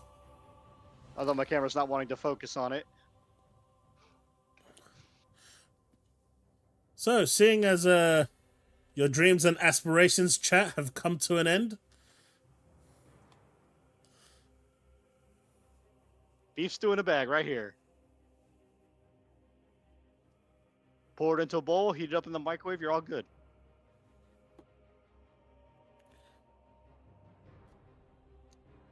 I mean, Foam Stars is a long way away, right? Yeah. But it's going into PS Now or PS Plus. Yeah. Man, this dude is really making me hungry. Like, I haven't properly eaten since like 2 o'clock this afternoon. Oh, I haven't either. And my dude is doing everything in his might to make me hungry.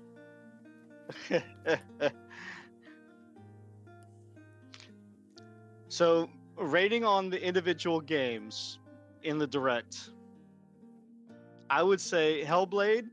Yeah. Is between an 8 and a 9 for me. It's a straight 9 for me. The only reason why I say it might be an 8 is because I don't know how the controls are going to respond. It looks phenomenal, though. In fact, I'd give it a 9.5. It'd be a 9.5 for me. But I've played the original, so... True. I haven't. Avowed, from the last trailer, which may be like a 4, to this one, solid 9. Solid 9. Solid 9. The things that they were talking about for a Raw, 9.5. Wholeheartedly, 100%. 9.5. Chris, this is a Bethesda ESO Online. It's like a pre-show for 5 minutes, 10 minutes. The dude's cooking food. Is it me or has he got 2 fingers?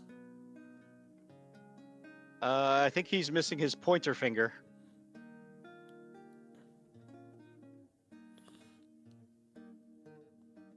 I'd have to see it again, but no, right? ADM. Indiana Jones. If it's done well, it's going to be a solid 9. At worst, I would see an 8.5. Yeah, I'd agree with that. I'd agree with that. So I'd go Hellblade, a joint Avowed and Indiana Jones. As long as Indiana Jones is done right and it doesn't feel like a chore. Right. Otherwise, Indiana Jones will go to an slightly below. Yep. And then for the Visions of Mana, if you are a fan of the Mana series, 100% 9.5. Well, we don't know anything about it. We don't know the story. We don't know anything. So that's that. It's an RPG, so that one's much more difficult to. If it is anything like the previous games in the series, solid 9.5. And Ara, yeah, 0 out of 10. I agree, Tyler.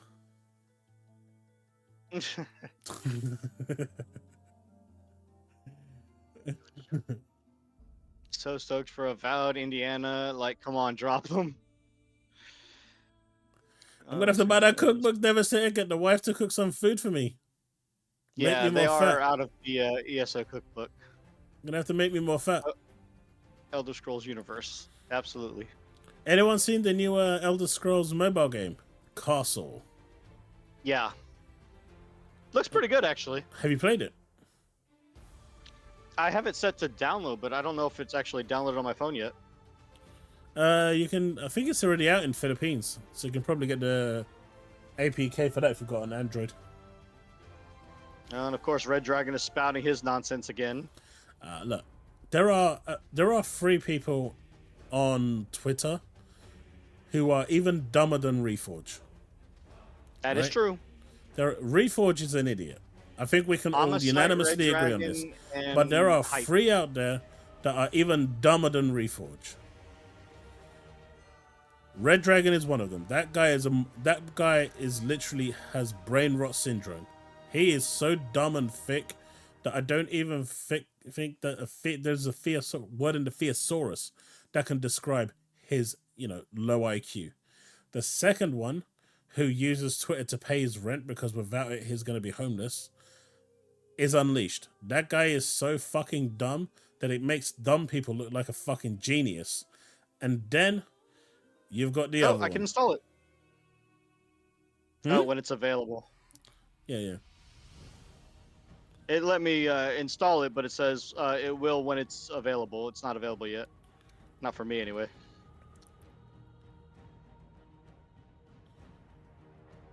And then you got X-Vote. Okay. Oh yeah, I almost forgot about that dumbass. X-Vote, the elevator guy. That guy is such a bellend. That calling him a bellend is an insult to all penises. Yep. J-Dub is... How can I say? He at least tries to base his on fact along with he's too fake. He's Absolutely. fake. He's fake, right? J-Dub is fake. Did you hear about him getting an Xbox and playing just so that he can add other Xbox people so that he can I heard that. Derek, I've got it. And if you want after the stream, I can continue my playthrough for like an hour. We can do that. I've been playing it for a little bit. So yeah, J-Dub to me is fake, right? Everything he does, he says, it's all an act. He doesn't mean any of it. Now, Puerto Rock, I've actually seen some good posts from him, logical posts. Most of it is Lately, kind of like anyway. that gotcha moment, but there are some actual, sane Thrash posts is just that he does. somebody that needs to grow up. But honestly, Red Dragon, that guy's a moron with an IQ of less than 0. In fact, I'd say he's dumber than a rock, because saying he's as dumb as a rock would be insulting to a rock. And obviously Unleashed, that guy is so stupid that I don't even know what happened to him at birth.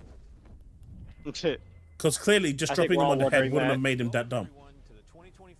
All right, here we go for the ESO Global Reveal. Today, we'll share all of the details of our now? 2024 plans, including ESO's new chapter. But first, I'd like to take a moment to talk about what ESO means to all of us, here at ZeniMax Online, and to all of you. We built ESO as a virtual world centered around Elder Scrolls I don't think lore, he is, where Tyler. you can go anywhere, play in any style you want with endless customization, and have the freedom to roleplay as anyone you want. And also to be a safe harbor from the often unpredictable and complex outside world. Just take a step back to the game's early days and see how much we've accomplished. From taking You know on what? You might be Mullet actually with the right. help of Cadwell and Darian Gauthier, fighting other players to claim territory in Cyrodiil and the Ruby Throne and our amazing PvP system, slaying dragons in the sandy canyons of Elsewhere with Chimera and Abner Tharn, fencing a fortune and stolen goods at your friendly neighborhood outlaw refuge, and so much more. The problem with saying you want Xbox all gone, of the lands of Tamriel, the filled with implications memorable of that characters who return happening again and would be again to provide disastrous for the companionship, gaming industry. humor, and drama. Absolutely. Our stories are among the best in the Catastrophic. genre, and our content also includes game systems. And I think like people are companions, realizing now antiquities, that just Tales saying of it Tribute, dungeons, PvP, isn't good. The list goes on and on. It makes you look like a With complete ESO, idiot. you can pick and choose what fits your virtual life in Tamriel. And later this year, we'll hit an amazing and important milestone: 10 years in Tamriel. That's Our history, quite- of that's course, goes impressive. Back even farther to ZOS's founding in 2007, and many ESO developers have been with us for 15 years or more. I can't speak of the studio's history without acknowledging the profound impact that Robert I don't Altman see had any of his on my tweets, life Edward. and that of everyone at ZOS. As CEO of ZeniMax Media, who passed away in 2021, Robert was a true champion of the game, and he was a friend and mentor to all of us. Fun fact, He was Tyler. very much missed, I got into the but beta ZOS is of stronger this because of the before it first foundation launched. he helped build during our formative years. ESO's grown Very over the years amazingly to done be game. 24 million players, including gamers from all over the world. Yeah, Originally rest in in peace. English, French, and German, we now offer localization in Wow. Chinese, Japanese, Russian, and Spanish. And ESO developers now stretch from west coast of the USA through Austin, Texas, to our headquarters in Maryland, and eastward to Budapest, Hungary, where we recently opened ZeniMax Just Online. announce Hungary. crossplay. ESO is truly a global phenomenon. Everyone at ZOS That's all I considers want. the ESO community I part know, of the right? family. It's not just a hashtag. That feeling of caring and connection begins in our studio, and I'm very proud to be part of it.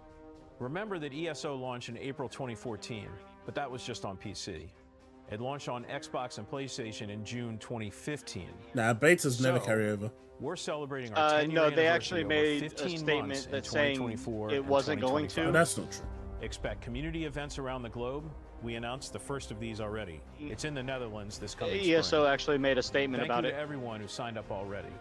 We'll have another large They didn't want people to get a jump start when it finally launched. Washington area of the USA to mark the 10th anniversary of ESO's console launch. And a few more events sprinkled between them.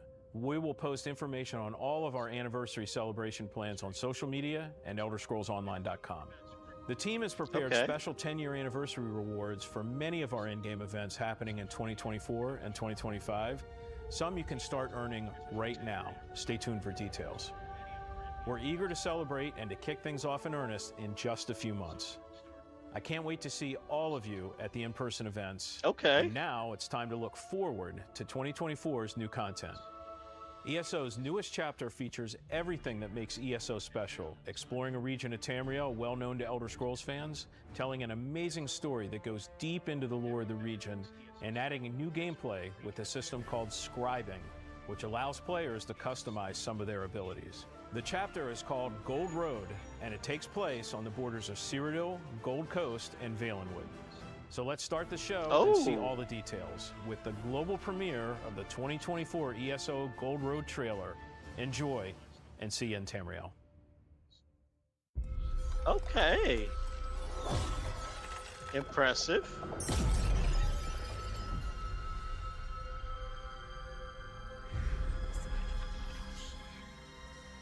But no crossplay.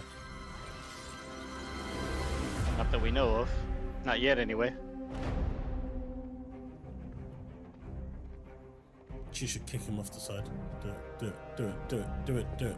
Oh. Sparta kick. Yep.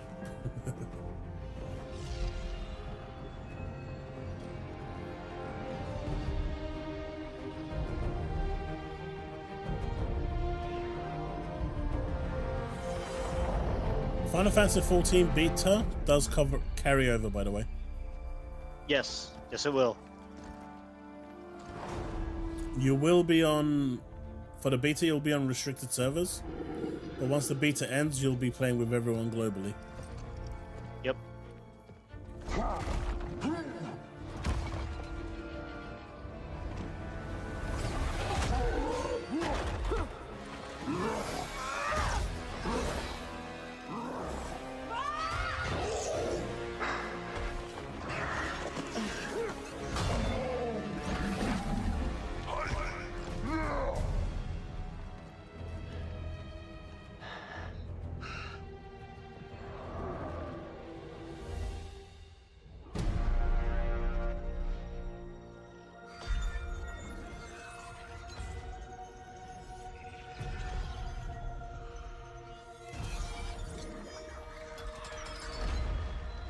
Expansion looks pretty good.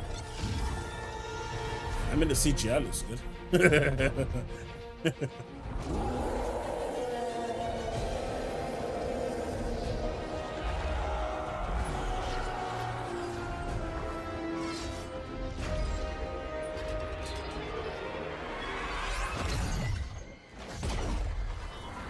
Rip.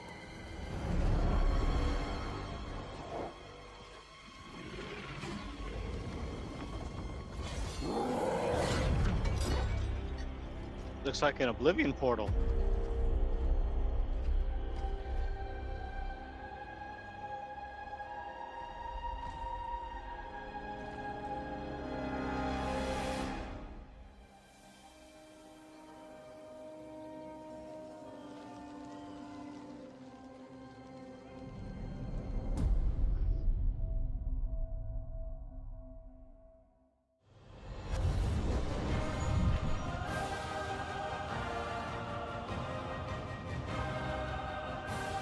Is that it? What's up, everyone? You just saw the world premiere trailer for our upcoming chapter, The Elder Scrolls Online Gold Road. I'm Gina Bruno, ESO Senior Community Manager, and today I'm joined by The Elder Scrolls Online's own creative director, Rich Lambert.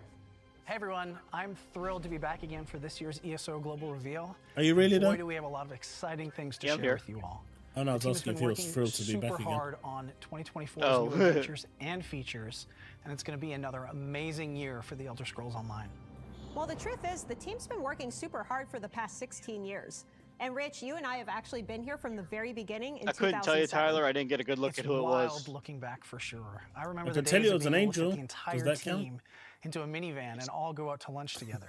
A lot has changed since then, and now we're suddenly about to celebrate 10 years of being He looks live, like a younger me. with 40+ major content updates and a community that literally spans the globe.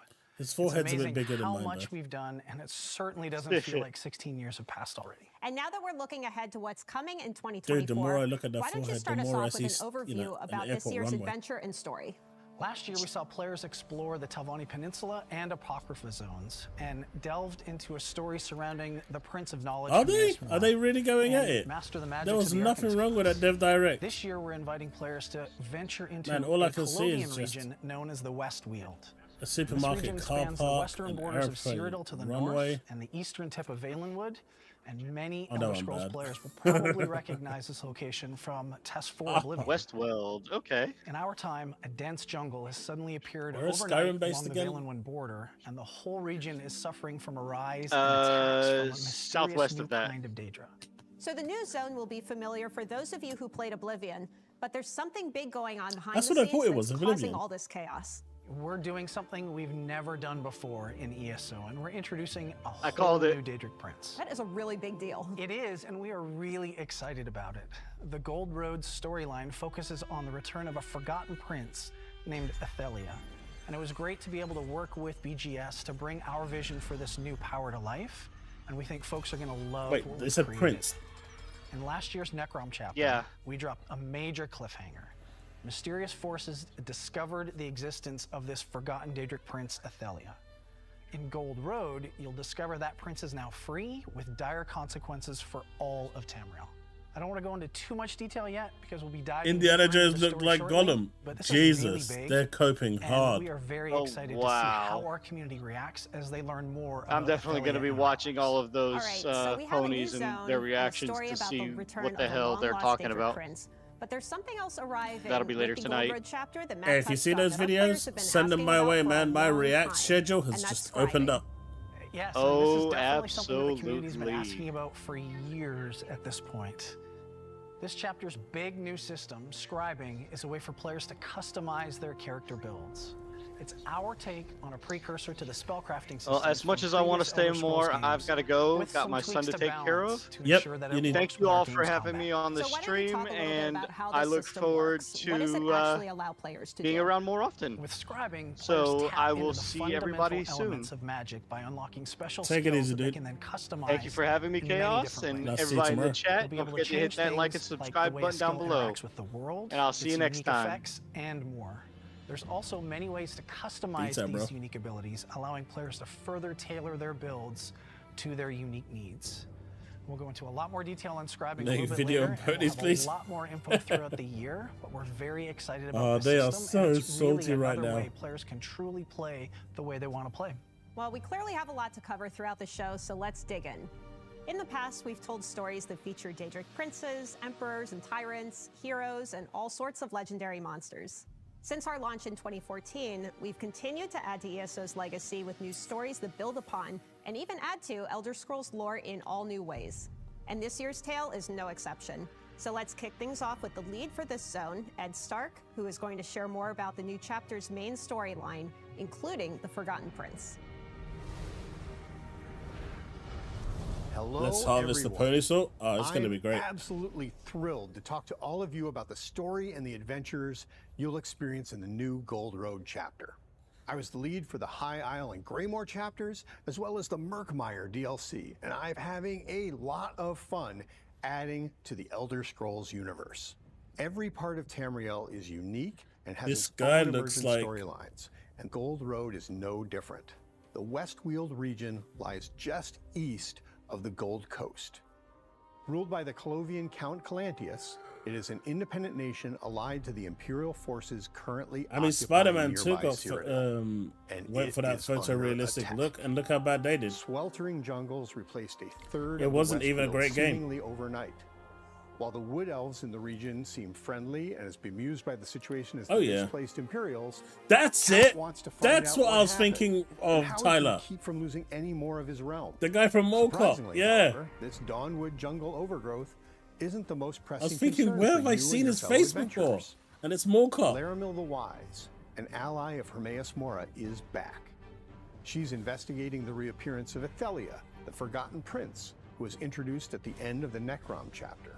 Laramil reveals that scions of Athelia are searching the Westworld for her, wreaking havoc in the region. They believe that the Forgotten Prince has some connection to the aliens. Hey, Diablo, how's it going, buddy? Ancient ruins scattered throughout the zone. These scions are desperate to help Athelia recover her memories and powers and show no mercy to anyone who gets in their way. Reality itself is under attack, and no one knows exactly how or why the Forgotten Prince has returned. It's been a very long time in any Elder Scrolls game since we delved into the nature of a new Daedric Prince. What effect will the appearance of this long-forgotten prince have on the Westweald, Tamriel, or Nirn itself? How indeed can a Daedric Prince be forgotten? More importantly, how can you, the adventurer, counter Athelia's effect on the Westweald? Well, I'm not going to tell you, at least not yet. You have to play Gold Road to find out. But don't worry, in addition to the eccentric Laramil the Wise, I appreciate you. You have some new and returning allies to help you unravel these mysteries. There's Baragon, ex-adventurer and I just need to use the restroom real quick. I am going to be right back. You guys keep chatting. Idolus, a brash Clovian centurion working for Count Calantius. Outside the main story, we're bringing back the vampire Fenorian of the Raven Watch, Khajiit investigator Mizik Thunderboots, and a few other fan-favorite allies to also help you in your journeys.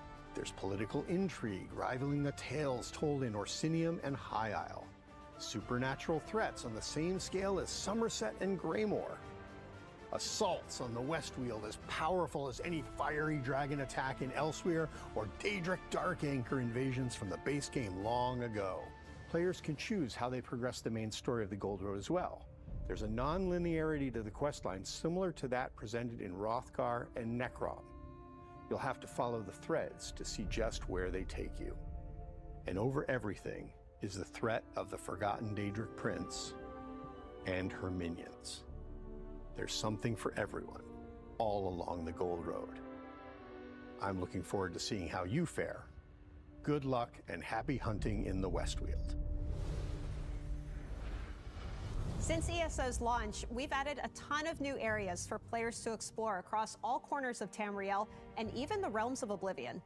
Ed just shared some details about the story in Westweald, so now let's learn about how the team brought this space to life. To tell us more about this world you can explore in the latest chapter, we've invited ESO's art director to share more about this colorful but chaotic part of Tamriel. Hey everybody, I'm CJ Greb, art director for the Elder Scrolls Online, and I'm pleased to be able to share with you more about the Elder Scrolls Online Gold Road's unique zone, the Westweald. For those of you already familiar with Southeast Cyrodiil, this will be the first time you can return to this bountiful part of Tamriel since the Elder Scrolls IV Oblivion way back in 2006. The new zone features 3 unique biomes, each with their own distinctive look and feel. In the southeast lies the Gold Road, a temperate environment similar to that found on the Gold Coast.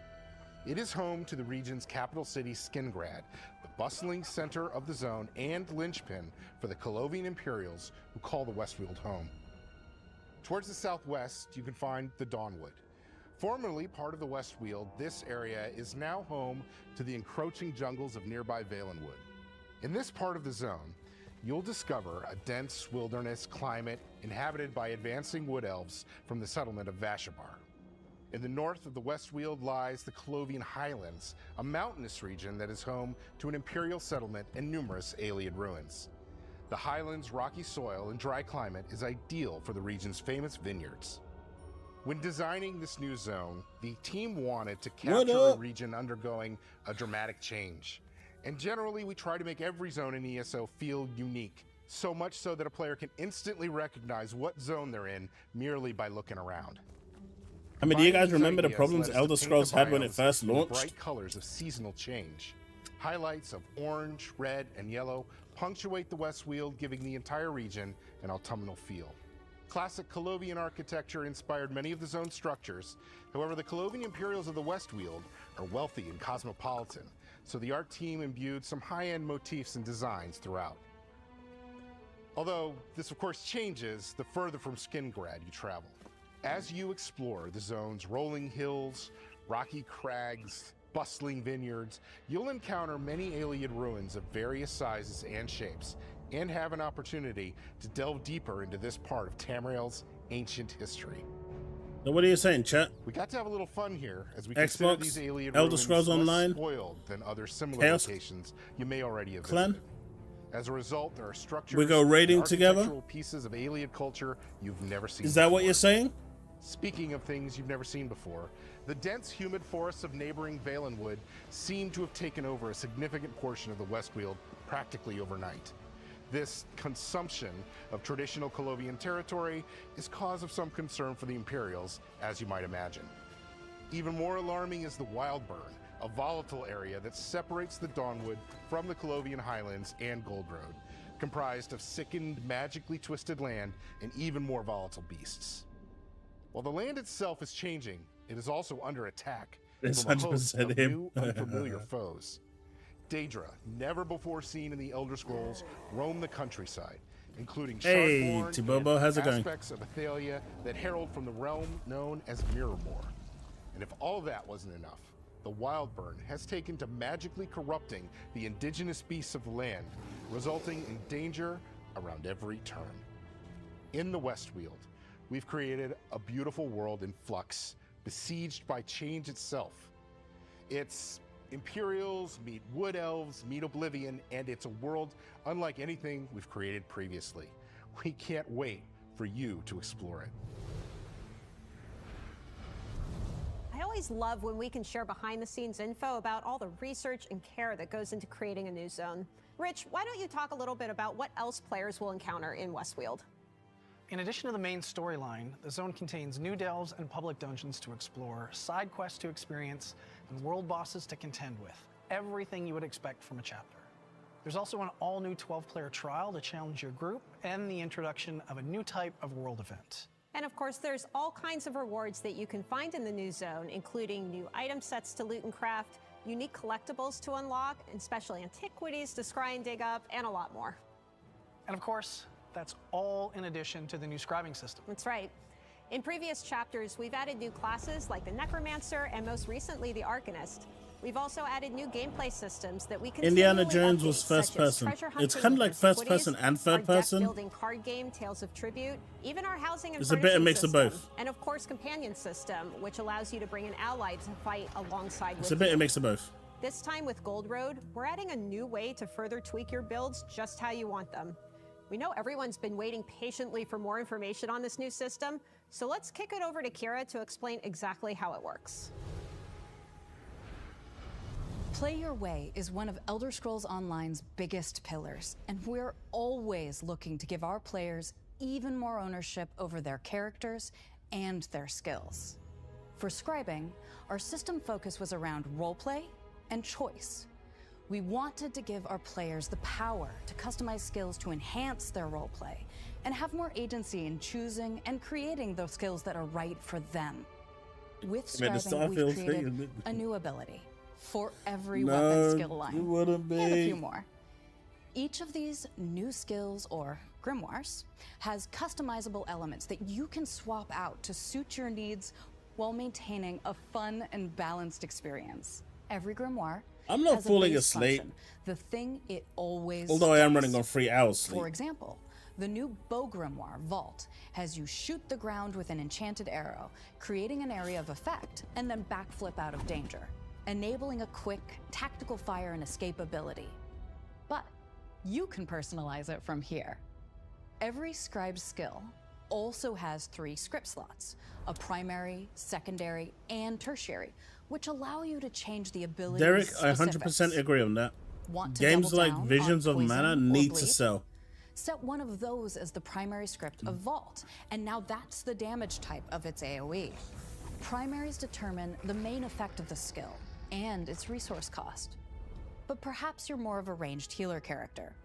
Keep it ally focused and customize Vault with a heal primary and add either a heal over time or stamina recovery secondary for any allies in that area of effect. It looks like it. Secondaries are about individualizing that skill to better match with your build or roleplay. This is where we have more unique effects that tie into the identity of the parent skill line. For example, a unique bow secondary gives the player a stack of the Hawkeye bonus, increasing damage on their other bow abilities for a short duration. Finally, you're able to add a buff or debuff to Vault as its tertiary effect, perhaps minor maim, minor expedition, or minor vulnerability. That is a lot of ways to customize just this skill, and we have even more scripts and combinations to be revealed in the future. But scribing isn't just a system for Seems like tinkering the with scribing skills. system is going to be It's really also big. an exploration into the ancient origins of magic, following the legacy and discovering the secrets of the mage who first learned to manipulate those energies.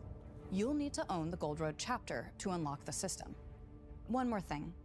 When we were deep into this customization headspace, we loved the idea of having our skill visuals better reflect our players' roleplay goals, and perhaps feel a bit fresh if they've been playing for a while.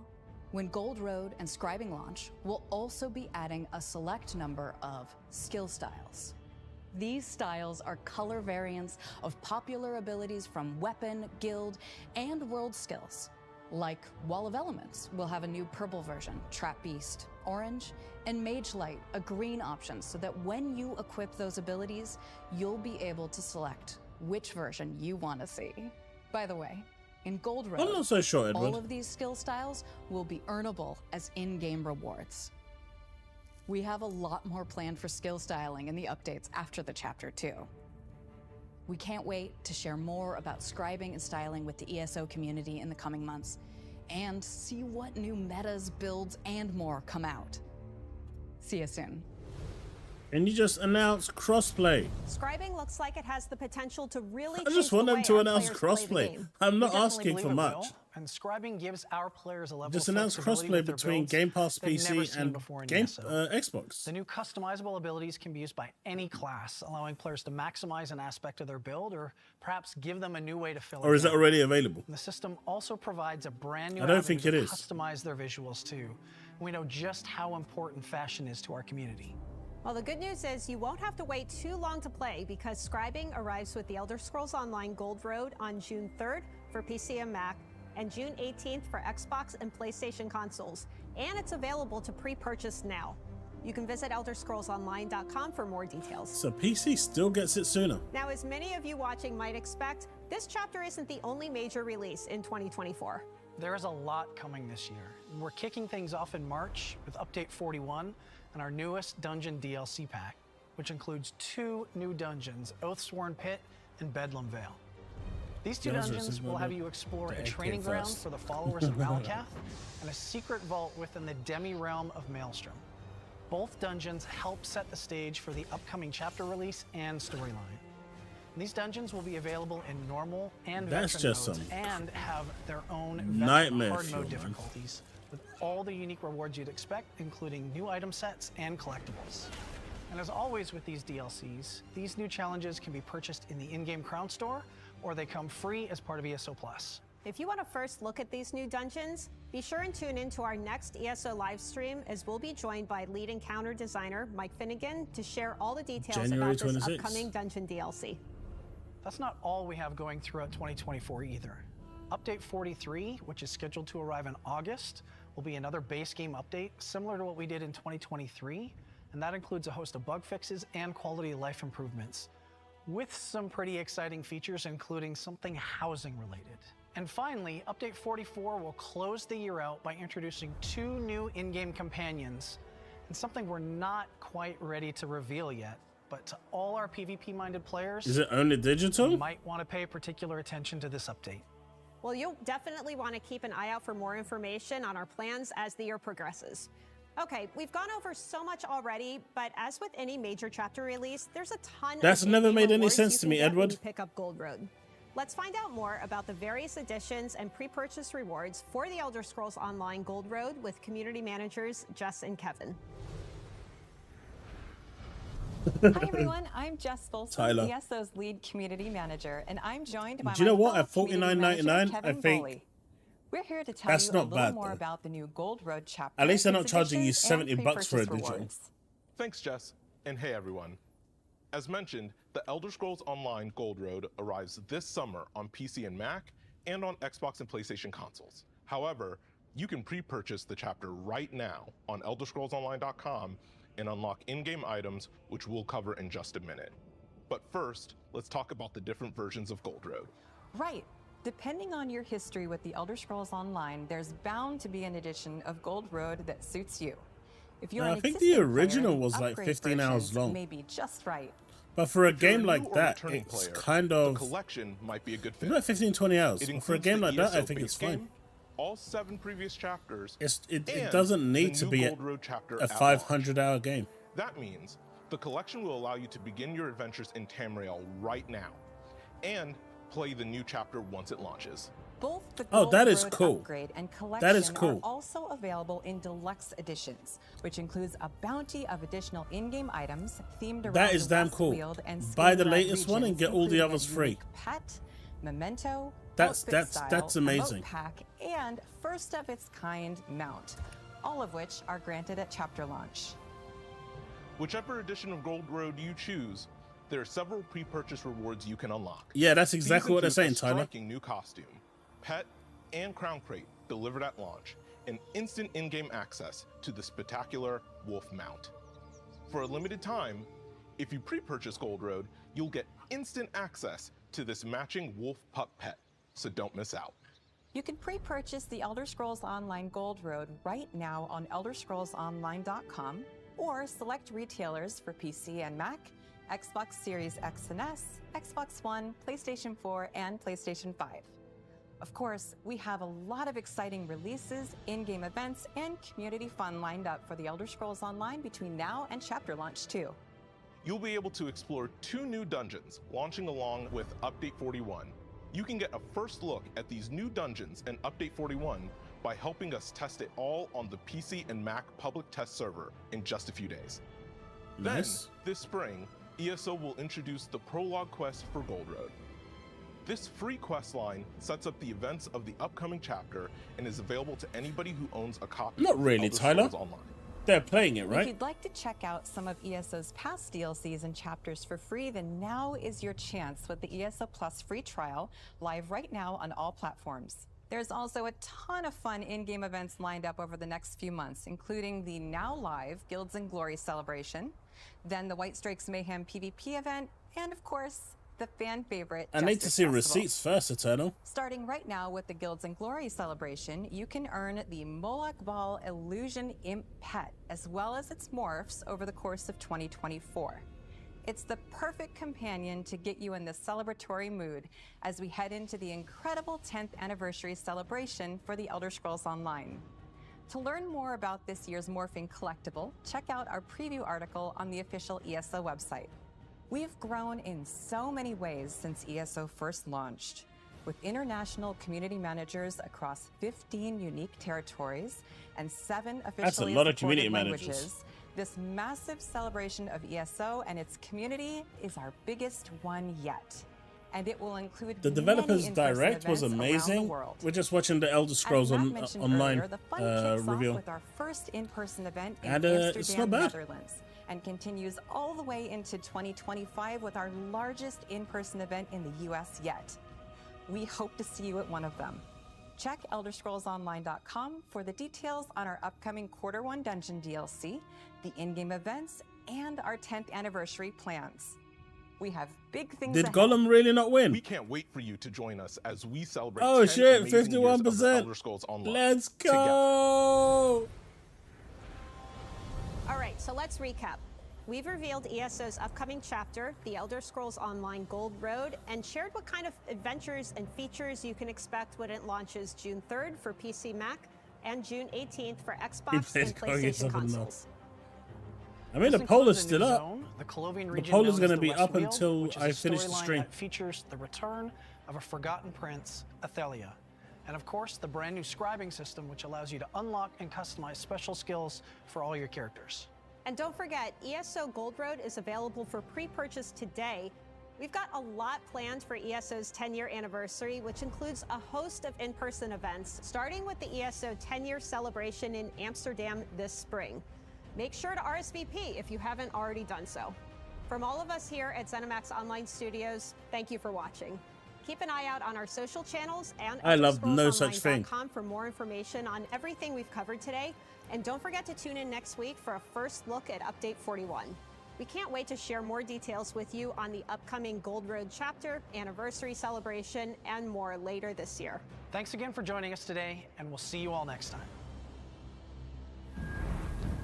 I mean, that's it.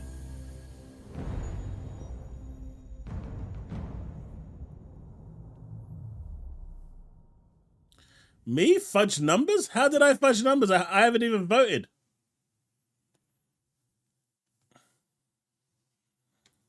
I didn't even vote.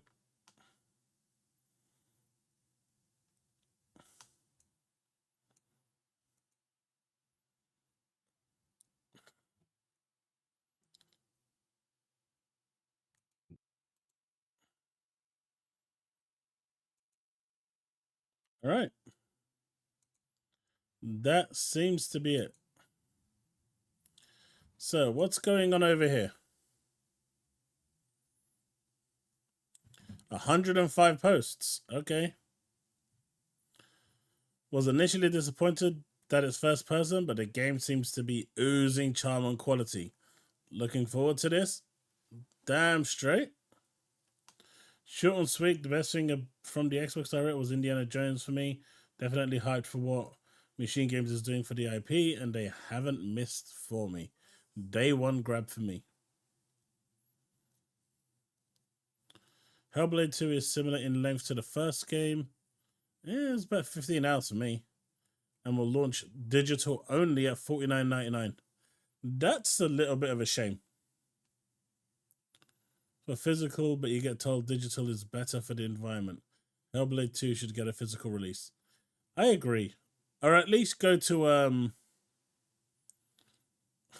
what? Launch on installed on Xbox, launch on console. It's not even out yet. What they wanted to see, you're stuck with foam stars and Helldivers? Oh, shit.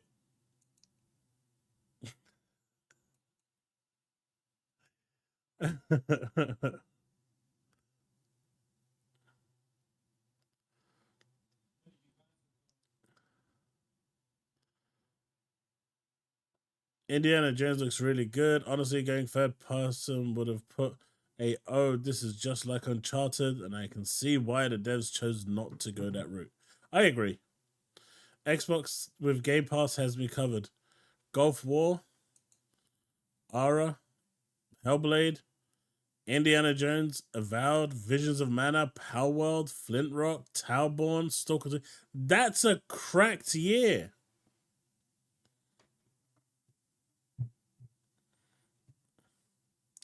Not really.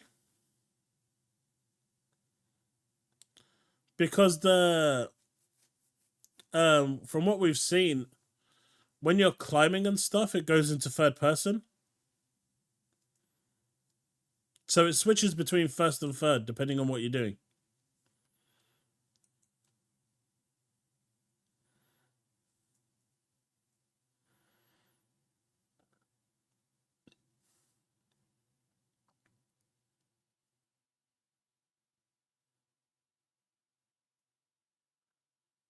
I mean, never really started. They are so butthurt. Oh, look. It's the S-Class gas giant Nobre. Avowed, trash outdated, not at all. I mean, if Hellblade 2 is a short indie game, what is Wolverine? Wolverine is 7-8 hours.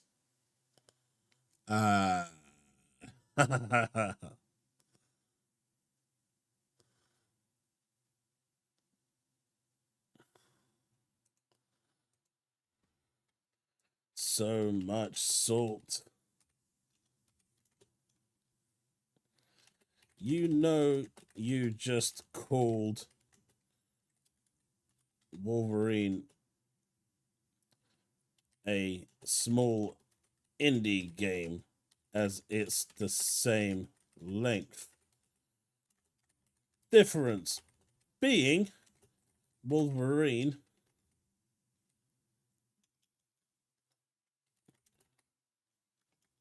will have 4 hours of cutscenes and almost 2 hours of gameplay.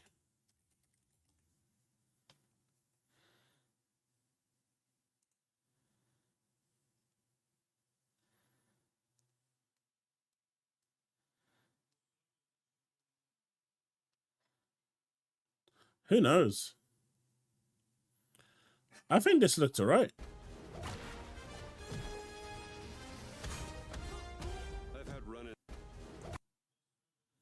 Machine Games consistently proving they are masters of effing up nuts. This is going to be good. This is going to be good. May 21. What is your game of the show? It's difficult. For me, it's... I really don't know. I'm going to probably go with Hellblade, but I'm also an indie fan, and Avowed looked really good as well. I actually don't know. I don't know.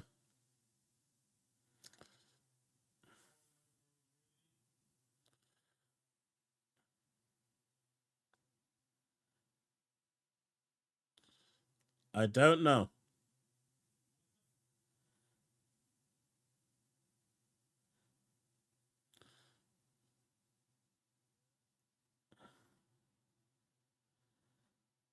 I'm going to go Hellblade. But everyone's going to go Indiana Jones, obviously.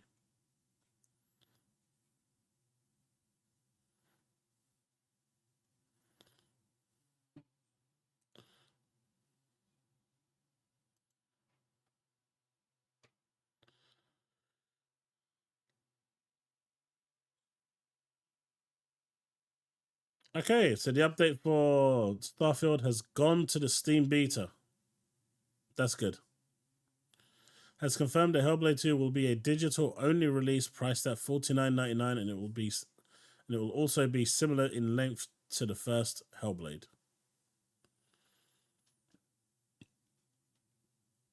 I do think it's a mistake making it digital only. It just gives you less reason to buy it.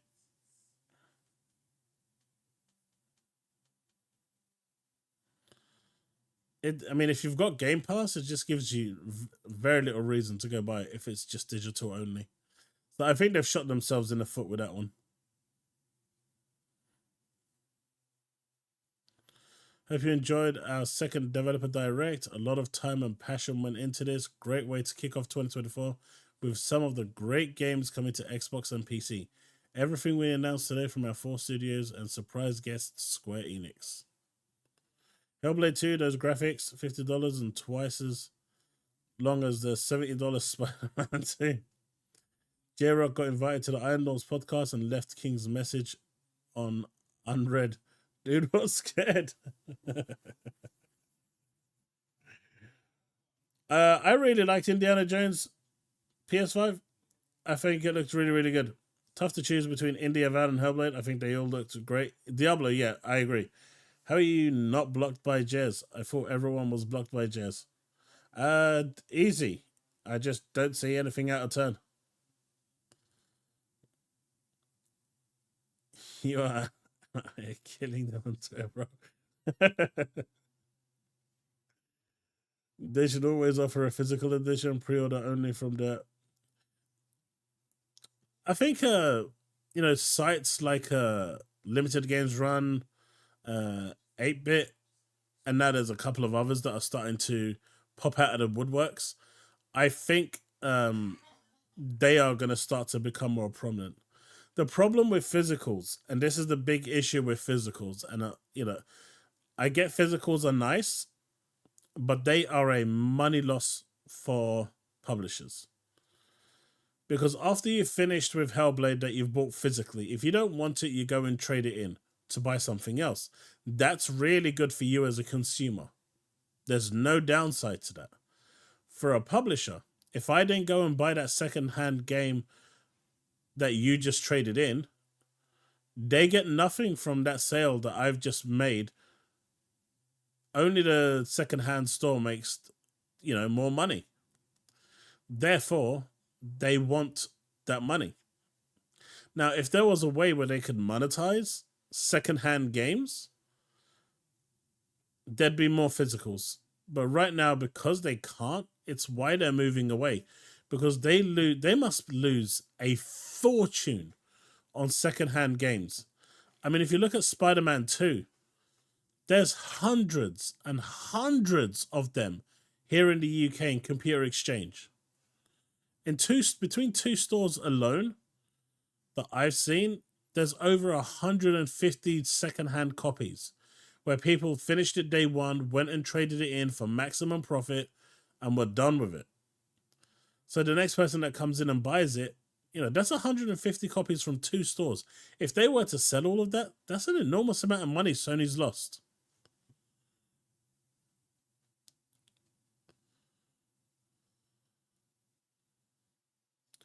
Game is moving away from it, but stores like Computer Exchange, their whole existence is based on secondhand. Right? Their whole existence is based on secondhand. They don't ever bring in brand new games. At all, ever. They just work on secondhand games. So that's the big issue with secondhand games, with pre-owned games. Secondly, if I've bought the game, I can give it to any of my three brothers, and that's certain, that's Sony or Microsoft losing another 3 copies of the game just because I've borrowed my game out. Obviously, back in the day, it wasn't that big of a deal because games just didn't cost as much to make. But with games now costing the same price as an Avengers movie, it's a much bigger problem. It's a much bigger deal because now it's hitting the bottom line. Previously, they would write off that. Now they can't afford to do that. Congratulations to Xbox, the first console this generation to have a stellar back-to-back first-party years. Can this sort of output be sustained, though? I think we're good in 2025 as well. This roadmap, Lord have mercy.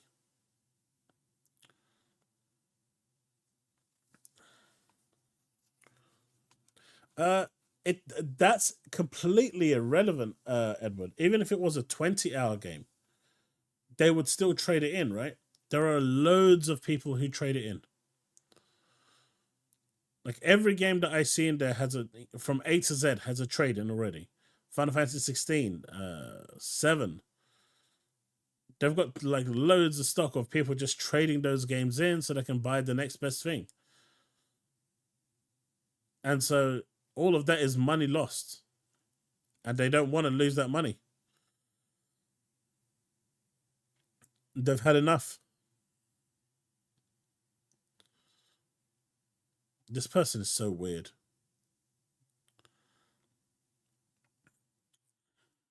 Listen to this.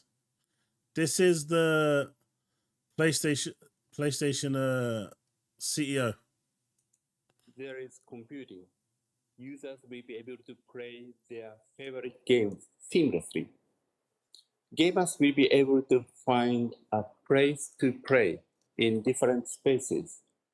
While PlayStation will remain our core product, we will expand our gaming experiences to PC, mobile, and cloud. There is expand.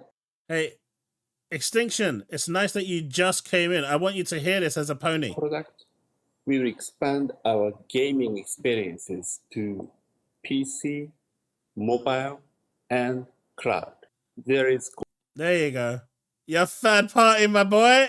Third party, and you came in just at the right time. They're expanding your experiences to PC, mobile, and cloud.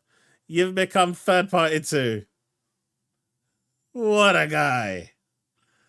And this is your CEO. This is the guy.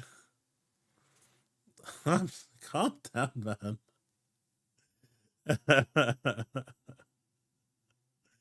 Oh.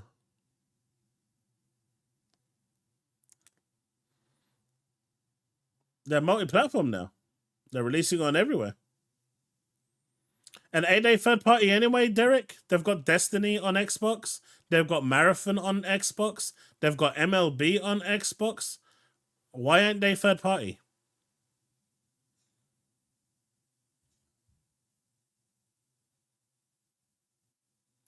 I'm just messing with Extinction.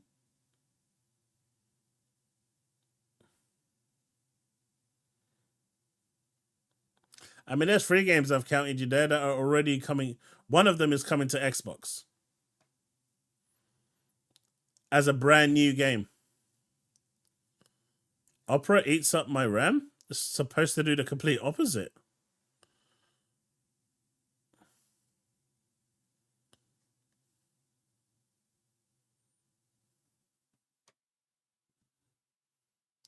The only one that is exempt from everything is Nintendo.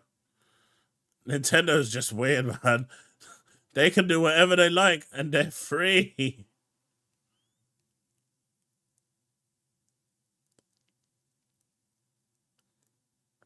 Existence. I'm just messing, dude.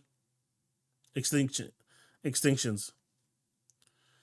Microsoft ain't going third party. I mean, they're going to release a couple of games here and there, but they're not. I mean, that's just to appease the regulators, right? Anything that's a AAA, tentpole is not going to the other platforms. Games like Hellblade, Avowed, Starfield, Halo, they are going to stay on the Xbox ecosystem. But the smaller titles that I see, like Pentiment, Hi-Fi Rush, they will probably be fair game. But again, it's to appease the regulators. Because they made a promise when they were in court, right? But to say they're going third party, and even what Satya Nadella said, right? Even what Satya Nadella said, he was clearly talking about ABK games. He was clearly talking about ABK games because even now, when Satya Nadella says we want to be the best publisher on PlayStation and Nintendo, I mean, they've got Minecraft, they've got COD, they've got Elder Scrolls Online, they've got Fallout 76. They've got a number of games. They've got Minecraft Legends, they've got Minecraft Dungeons. These are all multiplayer games that are from Microsoft, that are on the Switch, that are on PlayStation. So it's not like them releasing games on another, on a rival platform is something new. They've been doing it for years. All this news about them going third party, I mean, I get it. It's a pony's wet dream. But the reality is they've been doing it for years.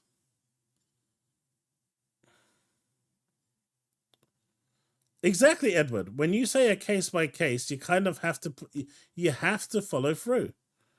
Because if they don't follow through, what's going to happen is when they go to buy, say, someone like Sega or Capcom or a smaller, development studio, the FTC is going to say, so are all of these games going to come to Xbox or are they going to go everywhere else?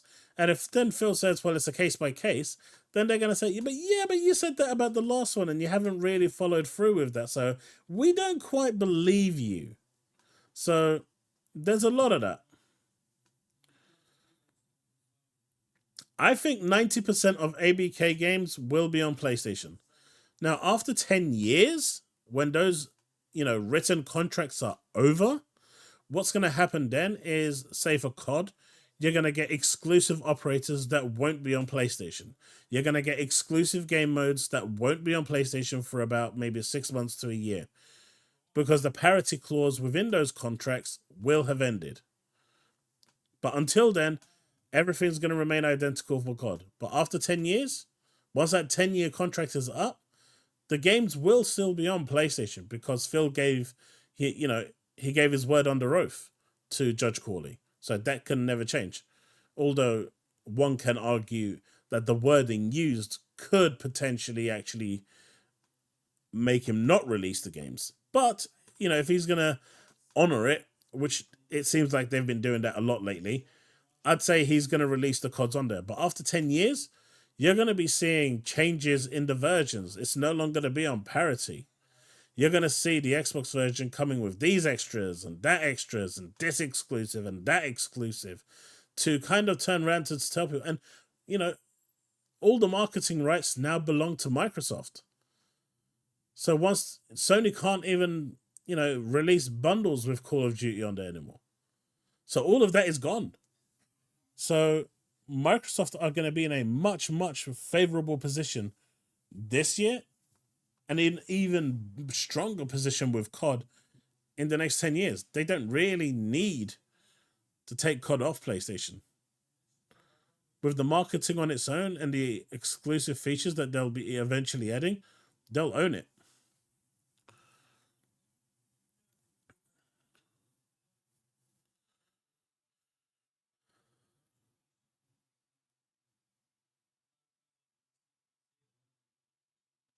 It will still be held against them when they go and try and buy another regulator, Grim. No matter how you look at it, the regulator will still hold it against them. I have an Xbox, PS5, PC, Switch. It doesn't matter to me. But like I said, why go third party? I mean, I'm with you, Extinctions. I've got the exact same thing for myself as well. I've got all of them. After buying so many publishers, that's why I was being... Yeah. No, that's fine, mate. That's fine. I think it's the first time I've seen you in here.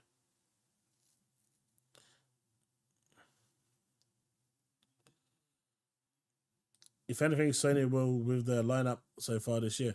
Yeah. Sony's lineup this year is pretty bad. They're relying heavily on their third-party games like Silent Hill 2, Final Fantasy VII Rebirth. They're really relying on that.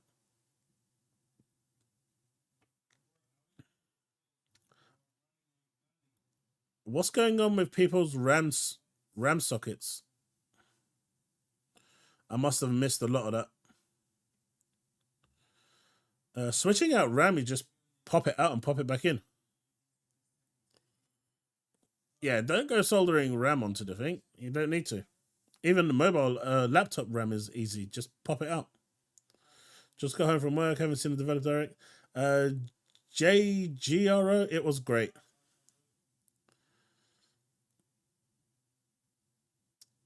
Ah, see? Well, welcome to the stream, my friend. And I hope you, while listening, have had a good time. I know, but I don't have a soldering. You don't need to solder. No, RAM isn't soldered to the board. Don't do that. I mean, you can get it soldered to the board, but that's a really, really bad practice. RAM just is inside a socket. You just pop it out.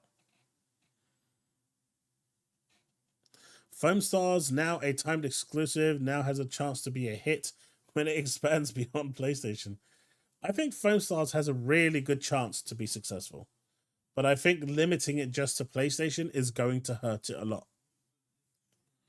When are you making the Pony Salt video? Probably I'm going to try to do something tomorrow.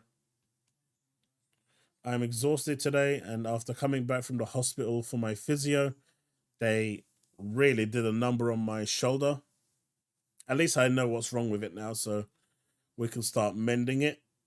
But even if I try to record something tonight, the problem is no one will get a notification because apparently I've done 3 notifications today with the stream. So I'll have to wait till tomorrow anyway.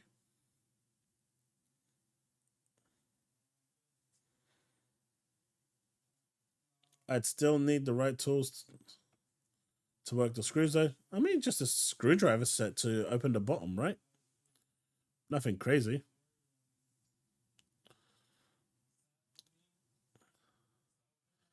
Hellblade Senua's Sacrifice is $2.99 on Xbox Live right now.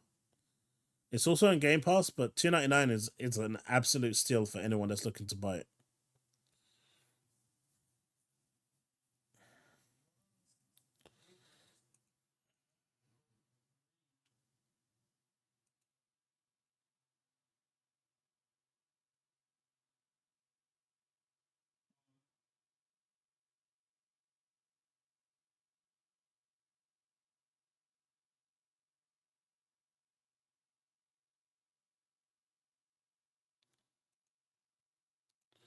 That's my mobile phone. That's my mobile phone that's deciding to be annoying.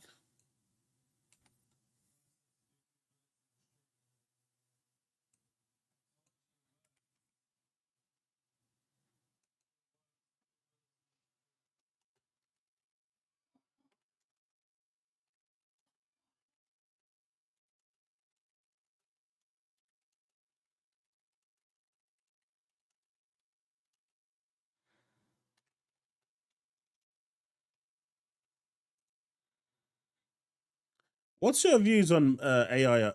I'm kind of interested.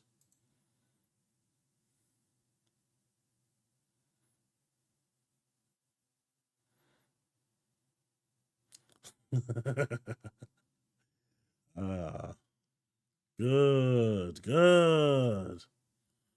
May the salt burn.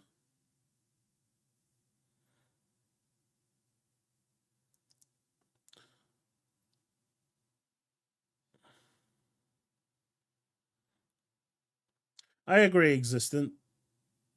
I agree. Couldn't see PlayStation as a platform for those games.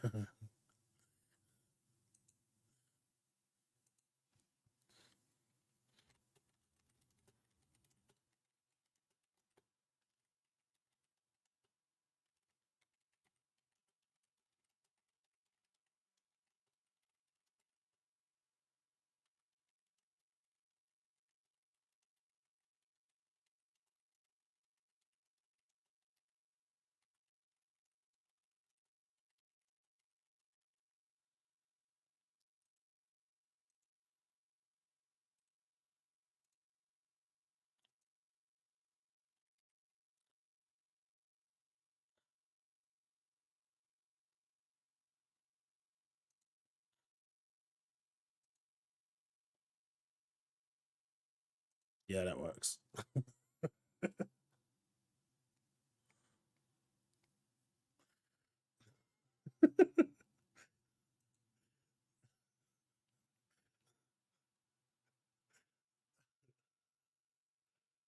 If you have a Chromebook, then you're screwed. Oh yeah, Chromebooks are bad.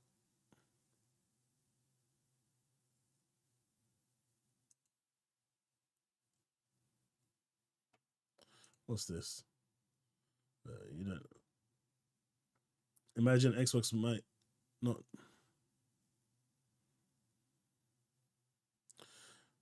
Winners are always worth remasters.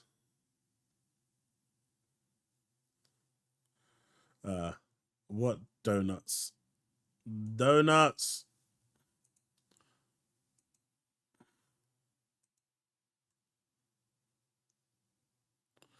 They did in 2021 with was it Psychonauts? I think that might have been a thing.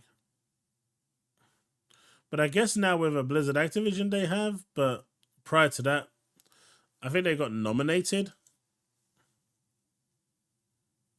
Guys. Make sure so the ponies huddle that Staples trying to call him in.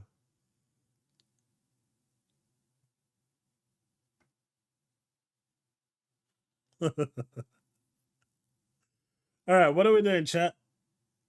Are we gonna do some Prince of Persia? Are we gonna leave for maybe like half hour, 40 minutes? Or are we gonna leave the rest? Am I gonna go cook some videos up?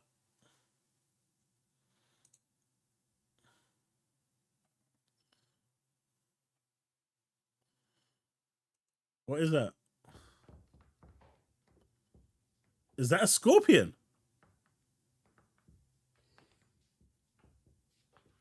What the fuck is that? Or is that a bat? Mate, that's a bat.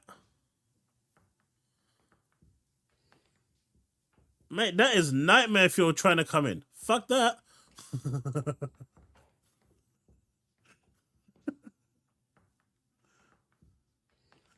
He's already got a vid. Square Enix entered the chat. That looks like a bat. I ain't getting... Nope. Nope, that thing was Nightfall. Indiana Jones. I mean, look at it. This is why I said this dude is like brain rot dead. Like, I swear to God, when God gave this person life, he definitely left a few screws unlocked.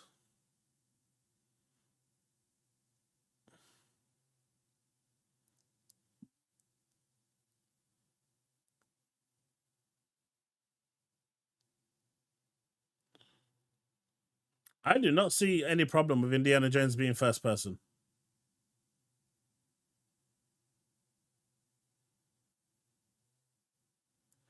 Carl Eastwood has heard that Cinema's Hellblade 2 has a secret release date of May 21st, which is a Tuesday. He was right. He was right.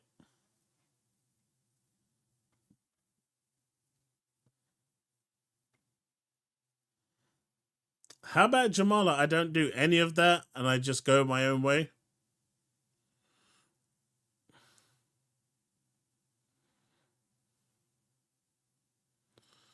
Our Red Dragon's already seething and crying.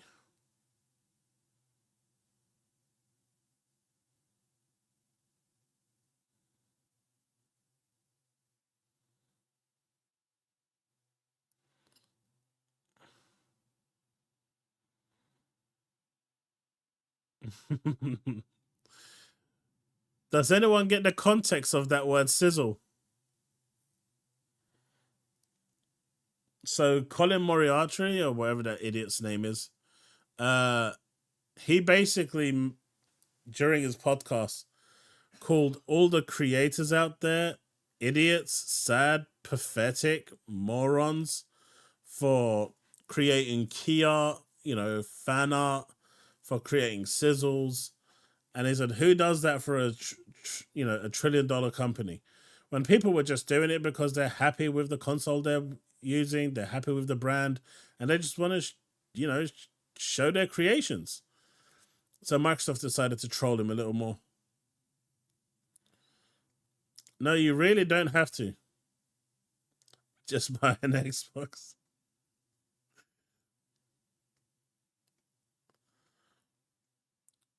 Yeah, that's the one. Like, the guy was a complete idiot. And so there's Microsoft trolling him. I like it. I like it.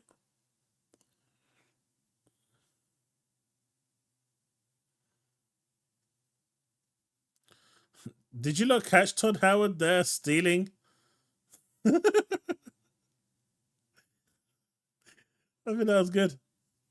I think that was good. Machine game strength is FPS after all. Yeah, Joseph, I agree.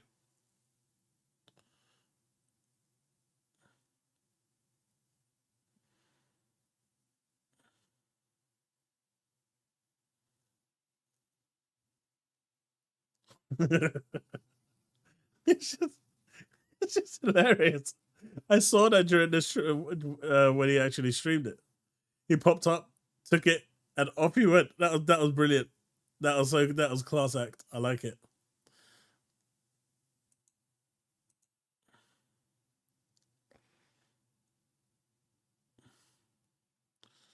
Have you heard how the ponies are now saying that Starfield is a great game?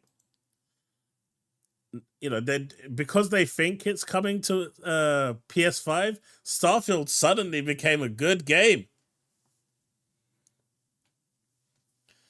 Hellblade won't be 30 FPS. Why will Hellblade be 30 FPS?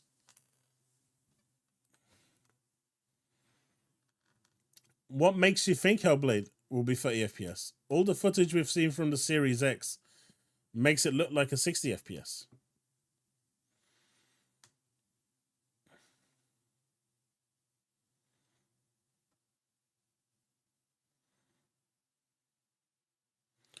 Tyler, yeah, I can see that. I can agree with that.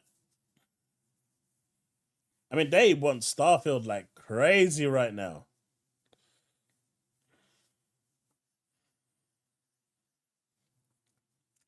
Should we check out his video? Should we check out his video? What do you think, chat? Should we check out his video?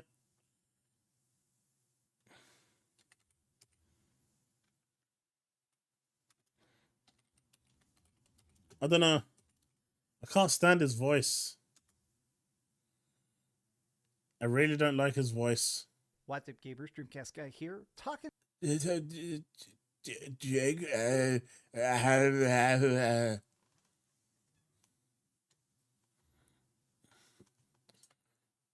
What's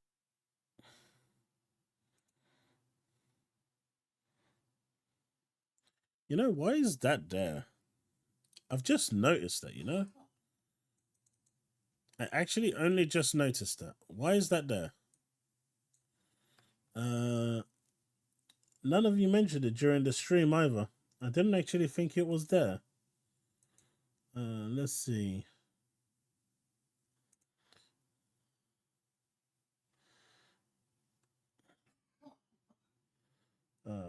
Not there, not there. Not there. No. Someone say something in chat.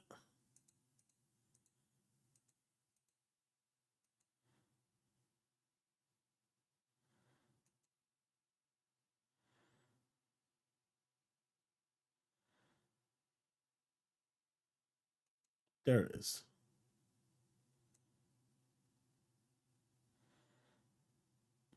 I'll put it to the side. That's better. All right. I didn't realize it was in the middle of the screen. My bad.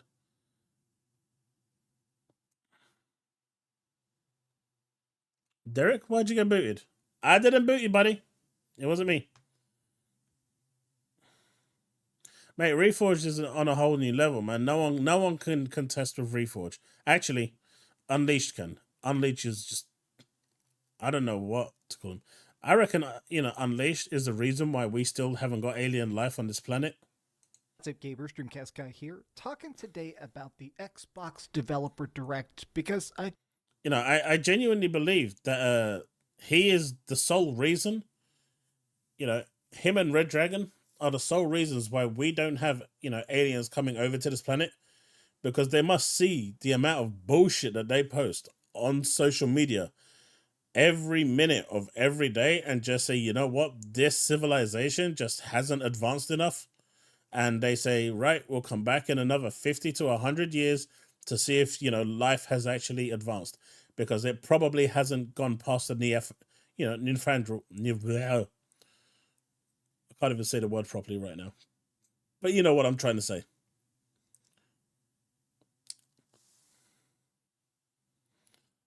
Oh, there is. But those two are special because they actually lie.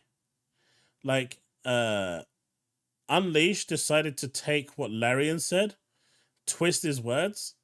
So then I tagged Larian and Cromwell, both of them. And let's just say they weren't very pleased. Just finished watching it.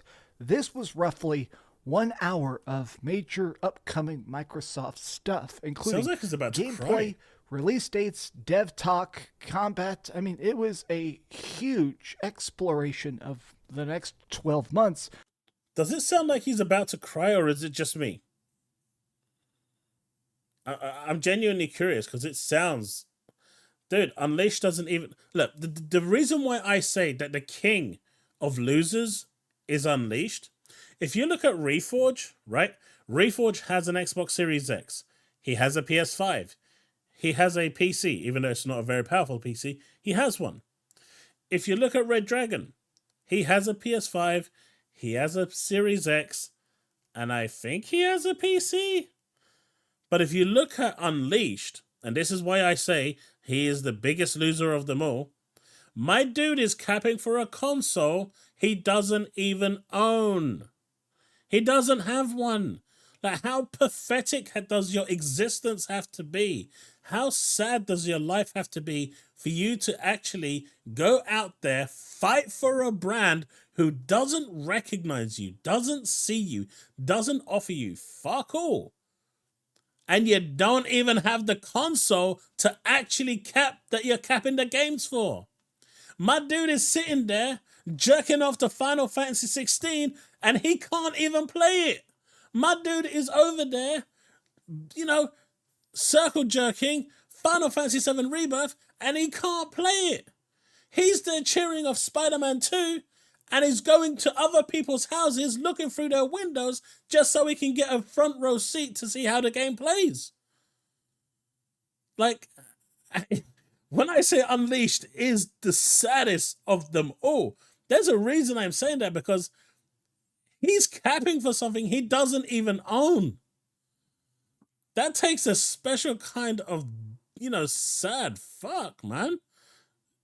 Seriously, at least the others have the consoles and they're capping for it in their own way, regardless of how they're doing it. But can you imagine capping for something that you don't own, you don't have a skin in, you don't really take part in, you're just doing it just so you can get the Elon Musk money? Like, I really wonder if he would even be here if it wasn't for that blue badge. Coming to Xbox Game Pass, and it was pretty good. I mean, I gotta admit, going into this, I expected it to be entertaining. I was very excited for Avowed and Hellblade, but all 5 of the games they showed were pretty impressive. Even if I do have some gripes with this presentation overall. Let's talk about that. Hi, hope you're having a great day. If you could like this video and subscribe to this video, as games we saw a surprise reveal by Square Enix showing off a bunch of gameplay for Visions of Mana, which I'm incredibly excited about. Oxide revealed their new strategy game, which is called Ara History Untold. And finally, Machine Games gave us a actual detailed glance at the Indiana Jones game, which I'm still surprised exists. Now, let me just start with my harshest criticism of these Xbox Developer Directs, which is going to sound a bit silly, but let me explain. Okay, let's talks. Let's hear him cook. I feel like are not focused enough on the game itself. These are good. They're a great chance to see not just the game itself, but a lot of times the methodology of it. Not just why we're jumping, but how we're jumping. A lot of times these things show tons of like people sitting at desks, being interviewed, coding, doing motion capture. And while that is cool in a conceptual sense to see, you know, how the sausage is being made, it doesn't make for an entertaining live stream. During certain portions of this, I was downright bored because they'd be showing crazy, epic, crazy fights and like people getting exploded off roofs or jumping from planes and stuff like that. And then suddenly they cut back to a guy at a desk very stiffly reading off a teleprompter. Microsoft, you guys are about to have an incredible year. Like, all these games look like they're going to have a huge audience, a lot of popularity. I don't need you to have a guy with a huge beard sitting there and monotonely explaining to me why Indiana Jones' hat looks good. I just don't think that's a good idea from an... Was there an actual guy with a huge beard? I know who he's referring to the guy from actually Bethesda, but... Or is it Aaron Greenberg? But was there actually a guy that had a big beard? I don't think so. I don't recall it.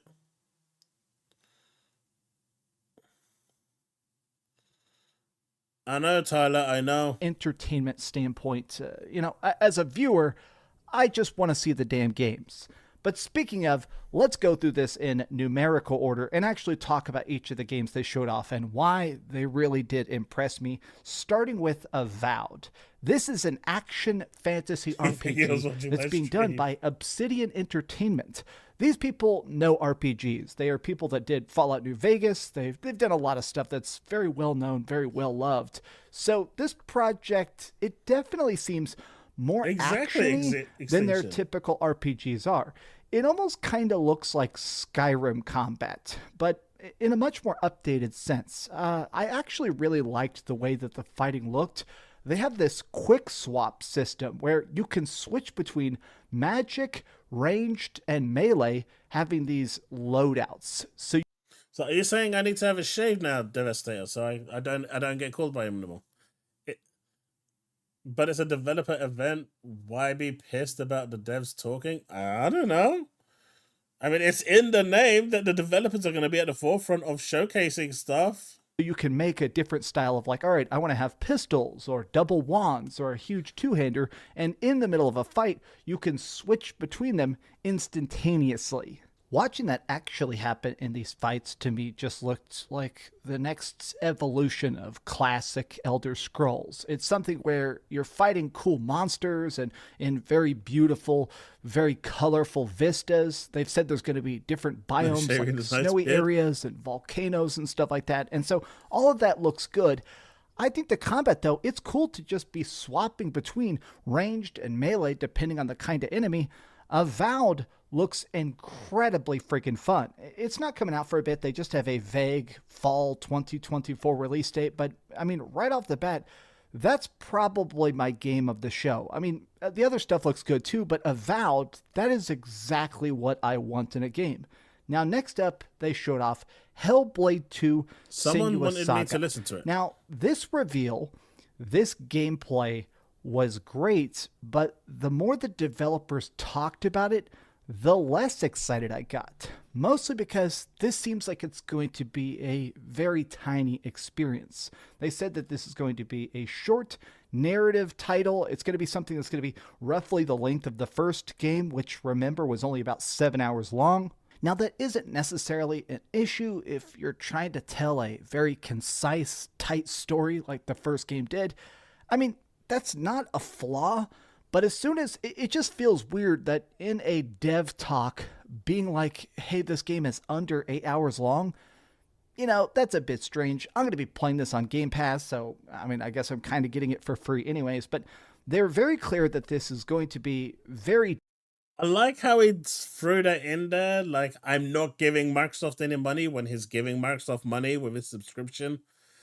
You see how he tried to throw that little dig in there? It doesn't work though, because you're still paying for your sub every month. So it's not for free. You're still paying for it, buddy. You're still giving Microsoft your hard-earned cash. There's no stopping it. And no matter how much you want to hide that shit, you can't do it. Different from the first game. They said straight up, we have made an all-new combat system. We want everything to feel completely different from the first game. The graphics, I gotta say, are practically photorealistic. And now, if you didn't get a chance to play the first Hellblade, part of the gimmick of it, part of the interesting motif is the fact that, well, Senua is kind of crazy. She's got psychosis. She has visual and audio hallucinations, hears voices, fights demons, sees weird tricks of the light. And it's something that really works. It makes the story, which is good, way more interesting to watch how her very skewed mind is processing very complicated data. They've said they're going even deeper into that. She's in Iceland now in the 10th century BC, and they said the whole idea behind this is that they really want this to have that interesting mix of historical realism for the time period mixed together with surreal mysticism, crazy magic, monsters that can't exist, fairy tales, all of that all mixed together. Hellblade 2 looks great. I'm really curious to play it. I feel like it's kind of the game that I'm going to beat in one sitting and just really spend a long time thinking about it. But that's coming out May 21st, which is shortly after my birthday, so I'm definitely going to review the heck out of that. Now, next up, I'm going to talk about this very briefly, but it was a very cool surprise. So they initially said there was only going to be 4 games today, all Microsoft exclusives. But suddenly they were like, hey, Square Enix is here. And they're talking about Visions of Mana. I've always very much enjoyed the Mana games. They started off being called Final Fantasy Adventure, and they spun off and became their own separate franchise. And they're very cool. They're like cutesy RPGs with hack and slash combat and very cool music and stuff like that.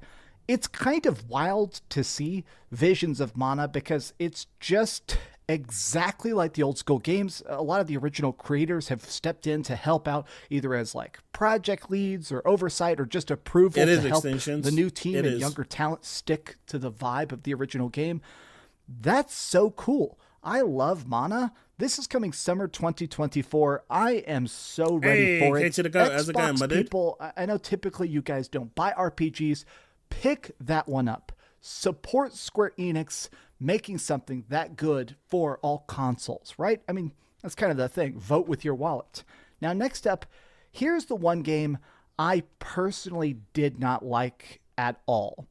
I'm not going to say it's a bad game. I'm not going to make some declaration that it's not worth your time, but I do not get it. Oxide are the people that make Civilization 5. They're working on this new game called Ara, History Untold. It is a 4X strategy game. This is a game that is incredibly in-depth with multiple systems, upgrades, crazy stuff, and it goes through different eras. Pretty much, You're literally going from like battling around the pyramids all the way up to mech suits.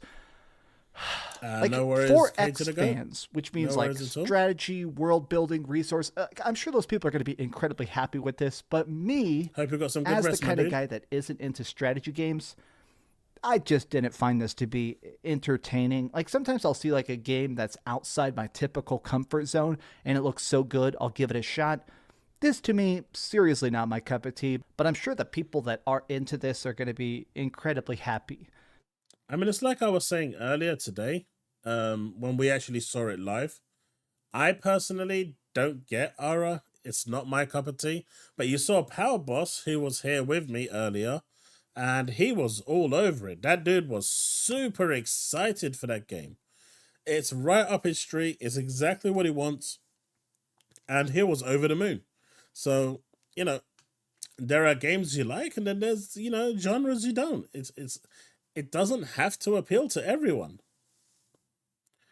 Whether it's going to be a hit, I mean, it'll probably be a hit. I can see that.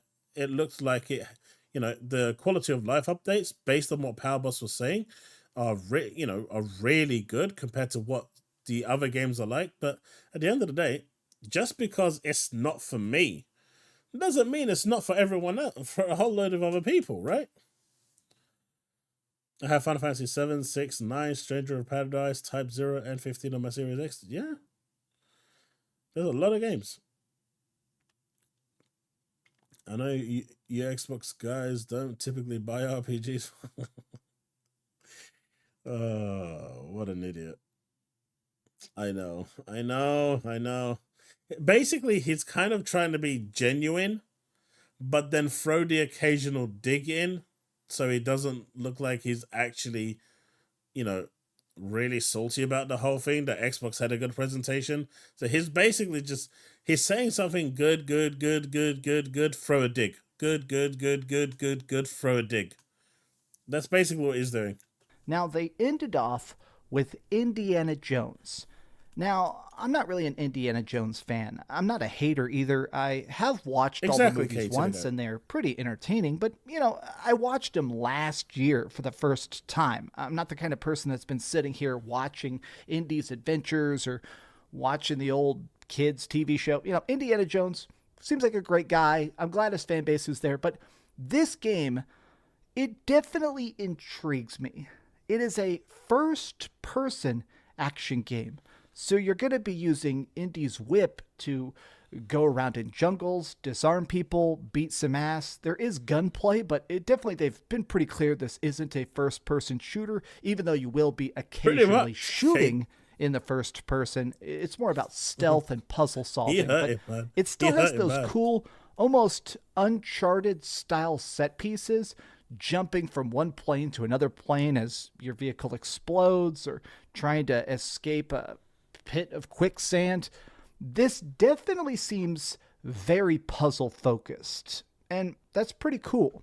I think I'm still wanting to see more of this. I've already seen a lot of people making the comparison to something like freaking Pitch Black, Escape from Butcher Bay, you know, the old Chronicles of Riddick game. It's like a movie. If you haven't played that game, by the way, Chronicles of Riddick, I highly recommend it. It should be backwards compatible on the Xbox. It's a phenomenal game. I think it was released on the 360, so it should have the FPS boost. Seriously, if it's cheap on the Xbox store, pick it up. You will not be disappointed. It is so good. Tie-in game that not only stands on its own, but is great on its own. This does have that vibe. This is by Machine Games. That's the people that have been making the Xbox new original? Wolfenstein games, and they're Right. fantastic. It's been a while. Apparently, also Todd Howard is heavily involved somehow, because I guess, you know, Machine Games is part of Bethesda, but it's so weird, the idea of Todd Howard helping with an Indiana Jones game. This is the one I probably have my eye on the most. They're probably not going to talk about it for a couple months. They're probably going pretty radio silent because they're working on it, but this game could end up being incredibly freaking epic if done right. And Machine Games, they've got the track record to prove themselves. Overall, I'd probably give this entire Xbox Developer Direct an 8 out of 10. It was a good time. It was a good show. It was all around what it was supposed to be. I just wish they could find a way to talk a bit less or be more natural and off the cuff. A lot of these developers talk like they've never been filmed before in their life. Well, here's a news flash, buddy, and that's a perfect freeze frame. Developers don't like getting onto camera. Developers like to be at their desk and coding away or just working away. As a developer myself, I hate being client-facing. It's not my job. It's not my job to sit in front of a camera and talk to people. My job is to be in the tech department to do my damn job. So, yeah, for a lot of these people, especially as a developer, because, you know, developers are generally introverts, this is like really mass anxiety. You saw a lot of them were very uncomfortable. It's the norm. It's like a developer's nightmare to sit in front of a fucking camera and make a speech. So the fact that they did it, I commend them. Very rigid, very scripted, very scared looking while talking about fun, exciting games. Give us more anecdotes. Give us more natural vibes. Give us more soul. Give us more life. But that's just been some off-the-cuff thoughts. Tell me what you thought of the Xbox Developer Direct in the comments down below. And if you enjoyed this video, please... Nope, there was a lot of bullshit that you said in this video. I'm sorry. A lot of bullshit.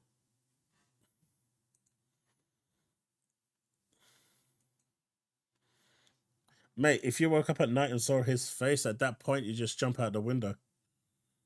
There's no coming back from that.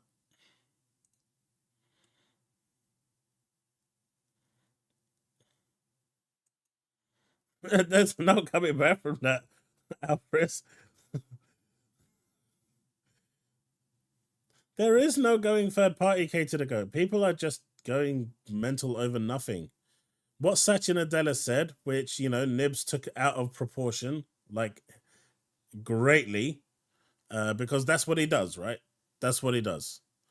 And I think I've proven my point when he keeps saying that Game Pass is at 25 million. I've proven that it's at 44 million, and he still denies it, even though there is categoric proof that it's at 44 million, but he still won't accept it. You know, at the end of the day, he just did. They're not going third party. But when you look at what Satya Nadella said, that they want to be the best publisher for Nintendo PlayStation, I mean, they've got Minecraft, Minecraft Legends, Minecraft Dungeons, Call of Duty. They've got Fallout 76. They've got Elder Scrolls Online, and probably a few others that are contractually obligated. You know, Ghostwire Tokyo. What was the other game? I forgot what it's called now. That really funky one from, was it Obsidian? No, the arcane one. I forgot what it's called. Someone's going to tell me. Definitely, that's it. So we're talking like 9-10 games there already that have been released multi-plat, right? So them talking about, you know, when he's saying that we want to be the best publisher, and now with the addition of Activision Blizzard, we can be the, you know, one of the best publishers out there in the world. That's what they're clearly referring to, not the likes that Halo, Avowed, Indiana Jones, Gears, Starfield, These games will never go. You know, these tentpole titles will never leave the ecosystem. They're not going to a rival platform. Now, is there a chance that Pentiment can appear on the Switch? Yes. Dusk Falls? Yeah. But these all kind of go... I mean, even Dusk Fall, right? Why isn't Microsoft publishing that? It's being published by some Philippines publishing company. It's not actually being published. So was there a contract there to like a timed exclusive from the developers? I know Microsoft owns the IP and the rights, but the developers probably maybe had like a contractual thing there. If we make the game after a year, we want to put it on other platforms. Maybe. Who knows? Lots of speculation there because Microsoft isn't publishing that. But you look at the other games and Microsoft has to kind of play ball with the FTC because in the court during the trial, they said a case-by-case basis. If they continuously say no to everything, well, it's no longer a case-by-case. So you'll see the occasional game here and there landing there. But how is that any different to Minecraft Legends and Minecraft Dungeons and Elder Scrolls 76 and Elder Scrolls Online and Call of Duty and Diablo and Overwatch? And you know, the list goes on and on. How is it any different to those games? It's really not. So the tentpole titles, the AAA titles, they are staying on Xbox. That's it.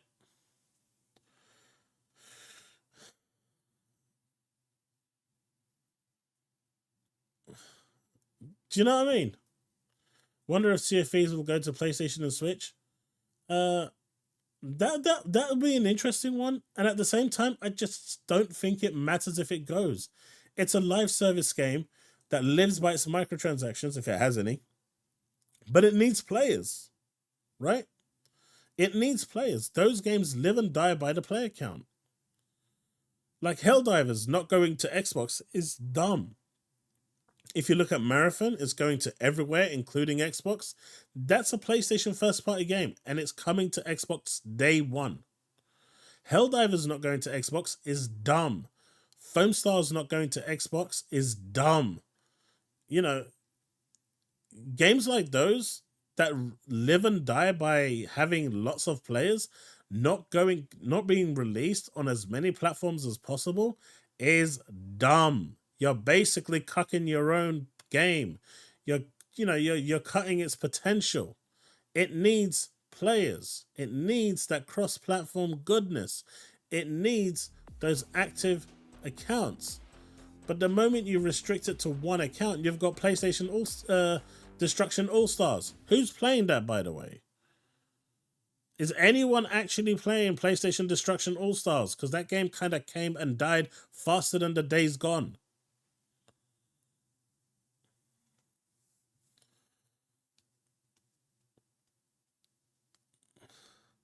Of course you're going to see a lot of sort.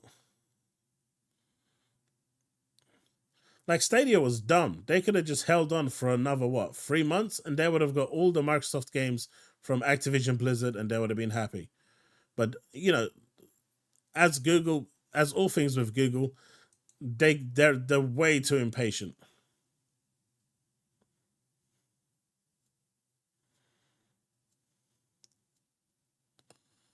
Exactly, Extinction. That's what I'm talking about.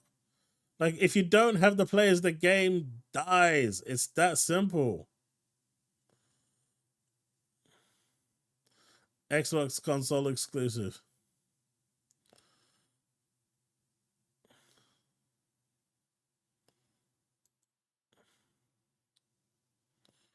If you don't have it, the game dies. It's that simple.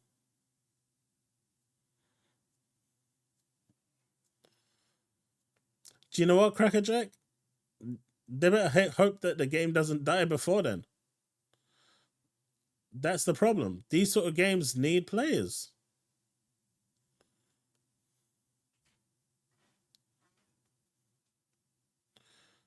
Well, you can call it console exclusive as well because PC isn't a console. Cloud isn't a console. And when you refer to console exclusive, you're genuinely talking about PlayStation and Xbox.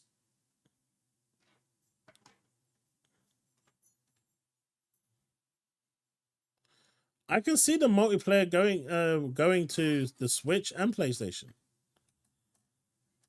Just for the player base. It would just open it up. It will provide you with more players. But the single player will never ever go there. It's that simple. The single player of Halo Infinite won't ever go there. Hey, Ouya was, you know, hardware of the year.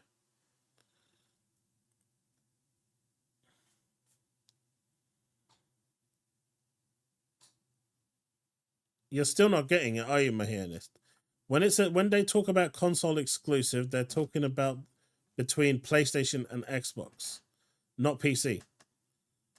Otherwise, it's just ecosystem exclusive. They're not saying it's exclusive. They are saying it's console exclusive. Hey, Heavy Core Project. Thank you so much. So there's exclusive like Sony say when it comes to, say, right now with God of War Ragnarok, it's only on PlayStation. But then you've got console exclusive, which the game goes on PC, but is also available on that said platform. Like, for example, Helldivers is console exclusive. It's only on PlayStation and on PC. It's not exclusive, but it is console exclusive. It's eliminating the other consoles to be released on. Genshin Impact is console exclusive, for example.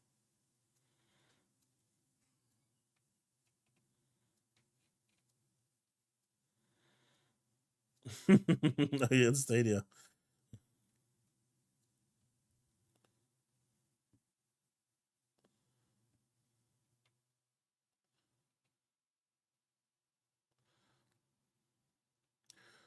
Maybe Dr. Eki. I've just not had that I've not had. Well, he hasn't blocked me yet. He very well may do at some point, but right now,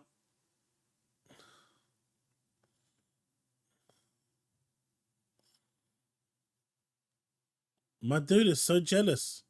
I mean, what did they have? They got a remaster, which is the same game as the PS4, sold for $70 to new players.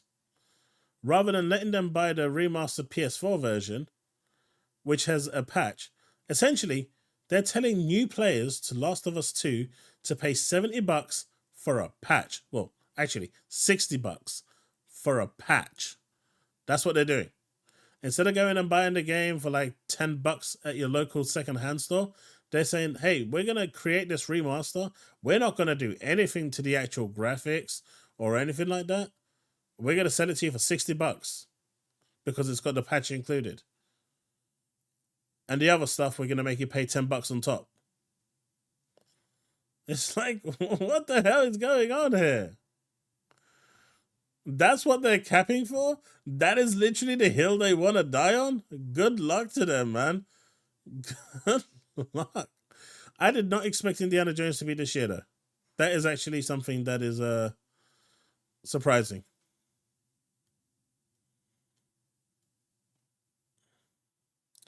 Hey, don't knock baby steps, man. The pony, the ponies are in the stables now trying to big that game up. Hey, I am looking forward to Rebirth. I've always said I'm a Final Fantasy fan. You guys can laugh at me, mock me, do what you want. I am a Final Fantasy fan, and I always will be. I've enjoyed almost all Final Fantasy games except number 2 and number 9. Don't judge me with number 9. But, I've played 1, 2, 3, 4. I'm halfway through. I think I was halfway through 5 before my corrupted save. Then I haven't played 6. Well, I've played the beginning of 6. I played 7, 8, 9. I got to disc 2. And then when I transferred from the PS3, I think, to the PS4, it deleted my save when I tried to transfer the saves. So that went down the window. I've completed 10. 11, I just need one more story to finish, which I'm going to go back and do once they update it. 12 I finished. 13 I finished. 13.2 I finished. 10.2 I finished. Lightning Returns I haven't finished yet, but I just bought it on the 360 again, so I can go and finish that. 14 I'm still playing through, 15 I finished, and 16 I'm still trying to play through because it gives me motion sickness. 11's an MMO, yes. So 11 actually finished the story. It was a really good ending to the story, but they decided to add another story to it, a really small one that they're releasing over time, and it's still ongoing, that story chapter that they've done. So I'm kind of waiting for it to end, and then I can just log in and get it done with and finish it. Wherever that story chapter goes. But the actual true ending to Final Fantasy XI was done. It was done with Rhapsodies of Vana'diel. So that true ending actually finished. Did it lose the quantum error? Oh no, it didn't. It's good. It lost it. Quantum error didn't even get a thing. What, Final Fantasy XI? Yeah. Still getting updates. It still gets monthly updates. They're not huge, but it still gets monthly updates. New arenas, new battles, new stuff. It's not getting major updates, but it's still alive and kicking and a subscription service. The 360 version died. That one went. It died with the 360.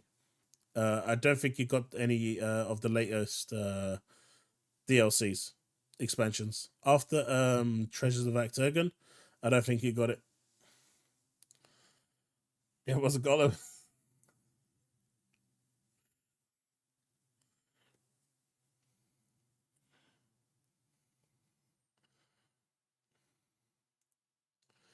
This looks even better now. Let's see. Multiplat. That will be multiplat after 3 months. Multiplat. Multiplat. And apparently this is going to go multiplat as well. So the only one that they've got exclusive is this one. That's not going to be multiplat at all. That really looks so much better.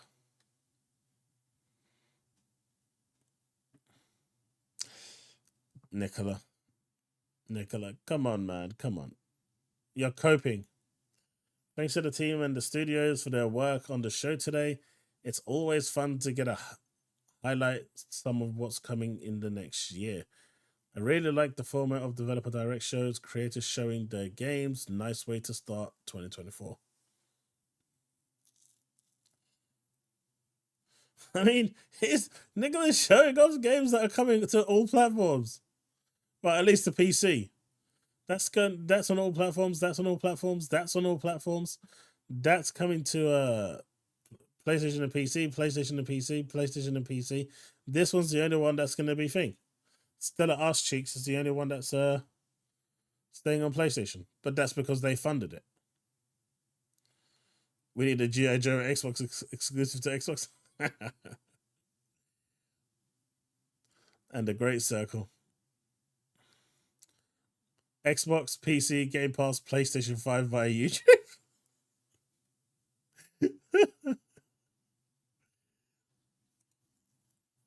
I mean, PlayStation doesn't have a direct state of play.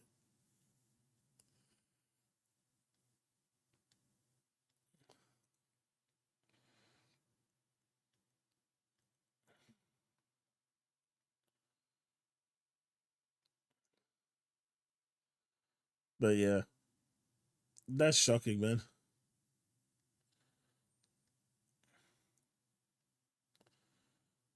What's he saying? Yeah, I'm not worried about the length of Hellblade. The first game was 8 to 10 hours, and it's a masterpiece, and I love it. I'm okay if the next game is 8 to 10 hours. My concern is that when you're this close to the game coming out, I expected an actual showcase of gameplay, not showing me the same footage we've already seen and getting to see developers, like, talking. Like, I like hearing from developers, but come on, man. I told you guys before. It's literally called a developer's direct. What the fuck was you expecting, you fucking moron? Hey, I'm going to go to a car showroom, but I'm not going to show you any cars. I'm just going to show you boats. Because a car showroom doesn't need to have cars in there. Even though it's in the name, I'm going to show you boats. I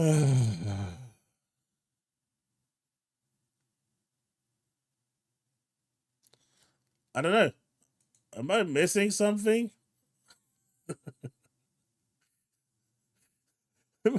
I must clearly be missing something.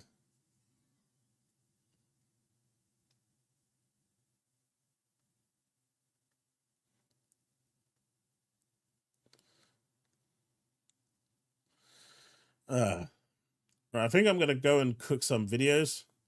Xbox Developer Direct was fantastic, but doing a digital-only release of one of your major first-party titles is not okay. Hellblade 2 deserves a physical. I think it deserves a physical. But if it's not getting one, it's not getting one. I'm not going to cry about it. At the end of the day, it's £50. It's not £70. Now, if they said it was digital only and £70, I probably would have had a bit more of an objection. But they're saying it's digital only and it's £50. They're passing that saving on to the consumer.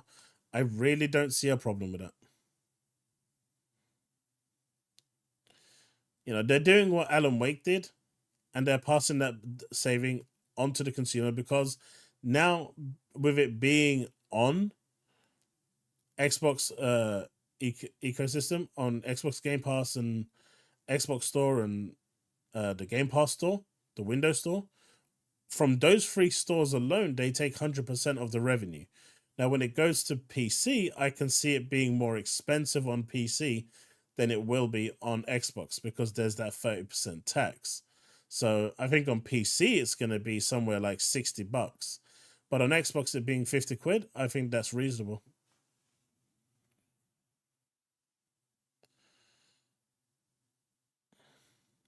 I mean, physical purchases have been dropping down dramatically year on year. They've been getting smaller and smaller and smaller. And what's happening now is like this game over here. A physical version of this, right, was released for £70. I'm not sure if you can see it. I think you can. Let me just move this real quick because it's in the way. But yeah, Final Fantasy Pixel Remaster was £70. You can't buy this anymore. Not from Square Enix, not from the stores or the shops or anywhere. This now sells for about £150 to £200 if you want it. The PlayStation 4 version sells upwards of £500 right now on eBay, right? That's why they're not doing physicals anymore. Because if they do it, it's going to be in short quantity, and they're not getting any of that money. They're only going to do them in short quantity because they don't sell. It's a Pixel Remaster.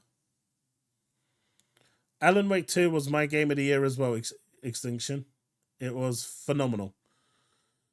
But I think the physical sell rate was like 10% globally.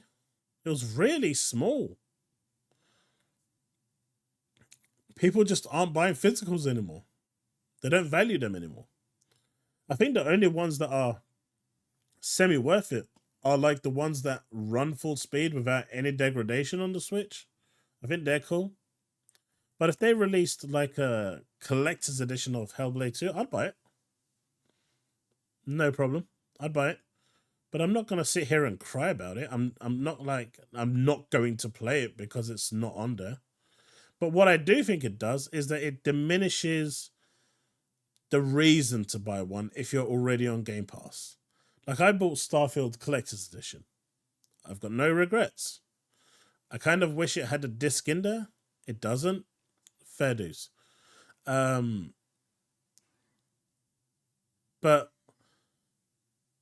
I think if you're only just releasing it digitally, you're kind of walking into a brick wall there, because you're removing the incentive for me as a Game Pass owner, even like if I really, really liked it, to go buy it. Because the only incentive I have to buy it really is if it's physical. If it's digital, there's no difference between the subscription and the digital. It's not like I'm gonna suddenly sign off Game Pass anytime soon. And if I do, by the time that date comes where I'm gonna come off Game Pass, there'll probably be a really good sale for it that I'll be able to get it for a lot cheaper. I mean, digital is £50. Hey, Josh, how's it going, my dude? How's it going? I didn't play everything, but Lies of P was my fave in 2023. Not bad at all. That's a good game. I really like Lies of P, even though I am absolutely awful at it. That's why I dislike physical-only type on the internet, because the only reason physical games are disappearing is because they don't get their butt out of their chair and buy the physical games. Yeah, it's a downward spiral. I misread the headlines. Sorry about Alan. What? I must have. Physical sale of Alan Wake. Oh no. All right. I see what you're talking about. The only problem I see with digital is you technically don't own it. Correct. But that's the future we're going to anyway, so it doesn't really matter. Yeah, I checked out your new video, Josh. Josh's Oh No, It's Alex's streams. That was some funky editing you did there. I like it. Keep up the good work, dude. Keep up the good work. If these people bought the physicals, we wouldn't have a digital-only market. I mean, that's what it comes down to, Mayonist. If they bought the physicals, and physicals were, say, like 50% of the market sales, physicals would be on the market right now. But no one is buying physicals except for the collectors, and they are few and far between. And, you know, I was watching Alex's stream a couple of weeks ago, and like me, he was going through a midlife crisis, going and buying physicals of old games. And he was showcasing like old PS1 games that he was paying almost $200 for. That's crazy.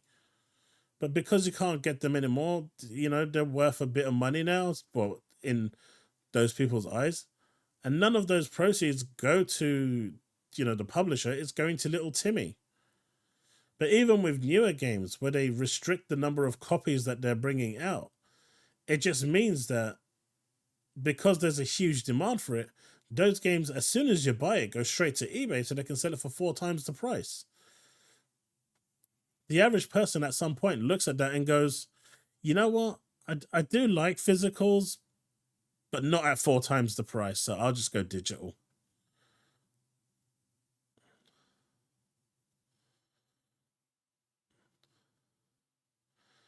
That would be crazy, Chris, George. That would be crazy. And oh no, Alex and me collab, that would actually be quite fun. Maybe one day. Maybe one day.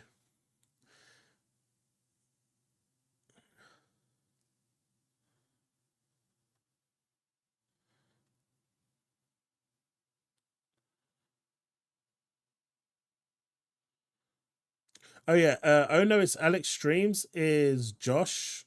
He's the one that edits and uploads the clips for Oh No, It's Alex. It's a different person. If it was Oh No, It's Alex, it would be Oh No, It's Alex. But this one's got the X and the streams in it, so it's the other one. And then you got the greatness that is this. It just still looks so good today, man. Some glorious screenshots.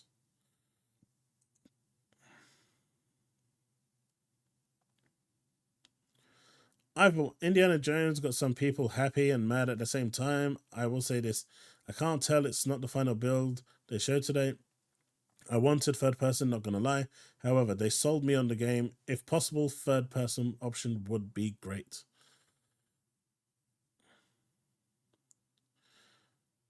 And he's still at it. What a loser, man. I swear to God, I really do wonder if Elon Musk took away the payment that people get for Twitter, would this loser actually be posting as much as he did? I mean, have you guys seen his setup?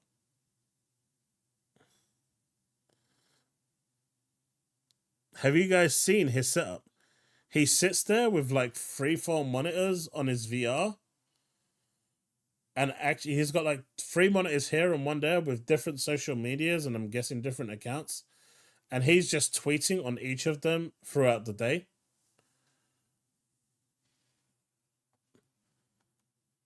There's some mental health issues there, man.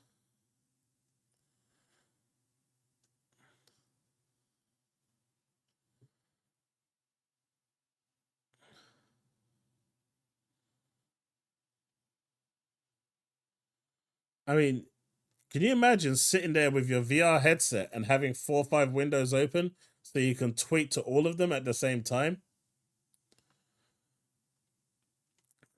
If you've seen Josh's streams, it's not streams, but his videos, you'll know he gives just as good as Alex. And the edits are really damn good. All right, folks. That is all she wrote for today. It is 11 o'clock, so I'm going to call it there. We're going to be back tomorrow with some Palworld. So hopefully I'll see a bunch of you there for that.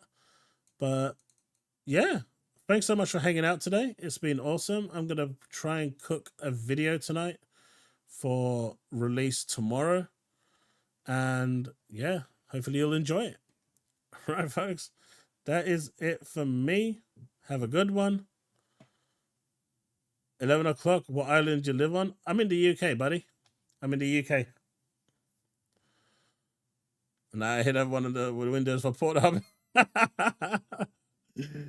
I will definitely enjoy that opponent assault. Thanks so much, guys. Thanks for hanging out, and I'll see you in the next one. Remain legend.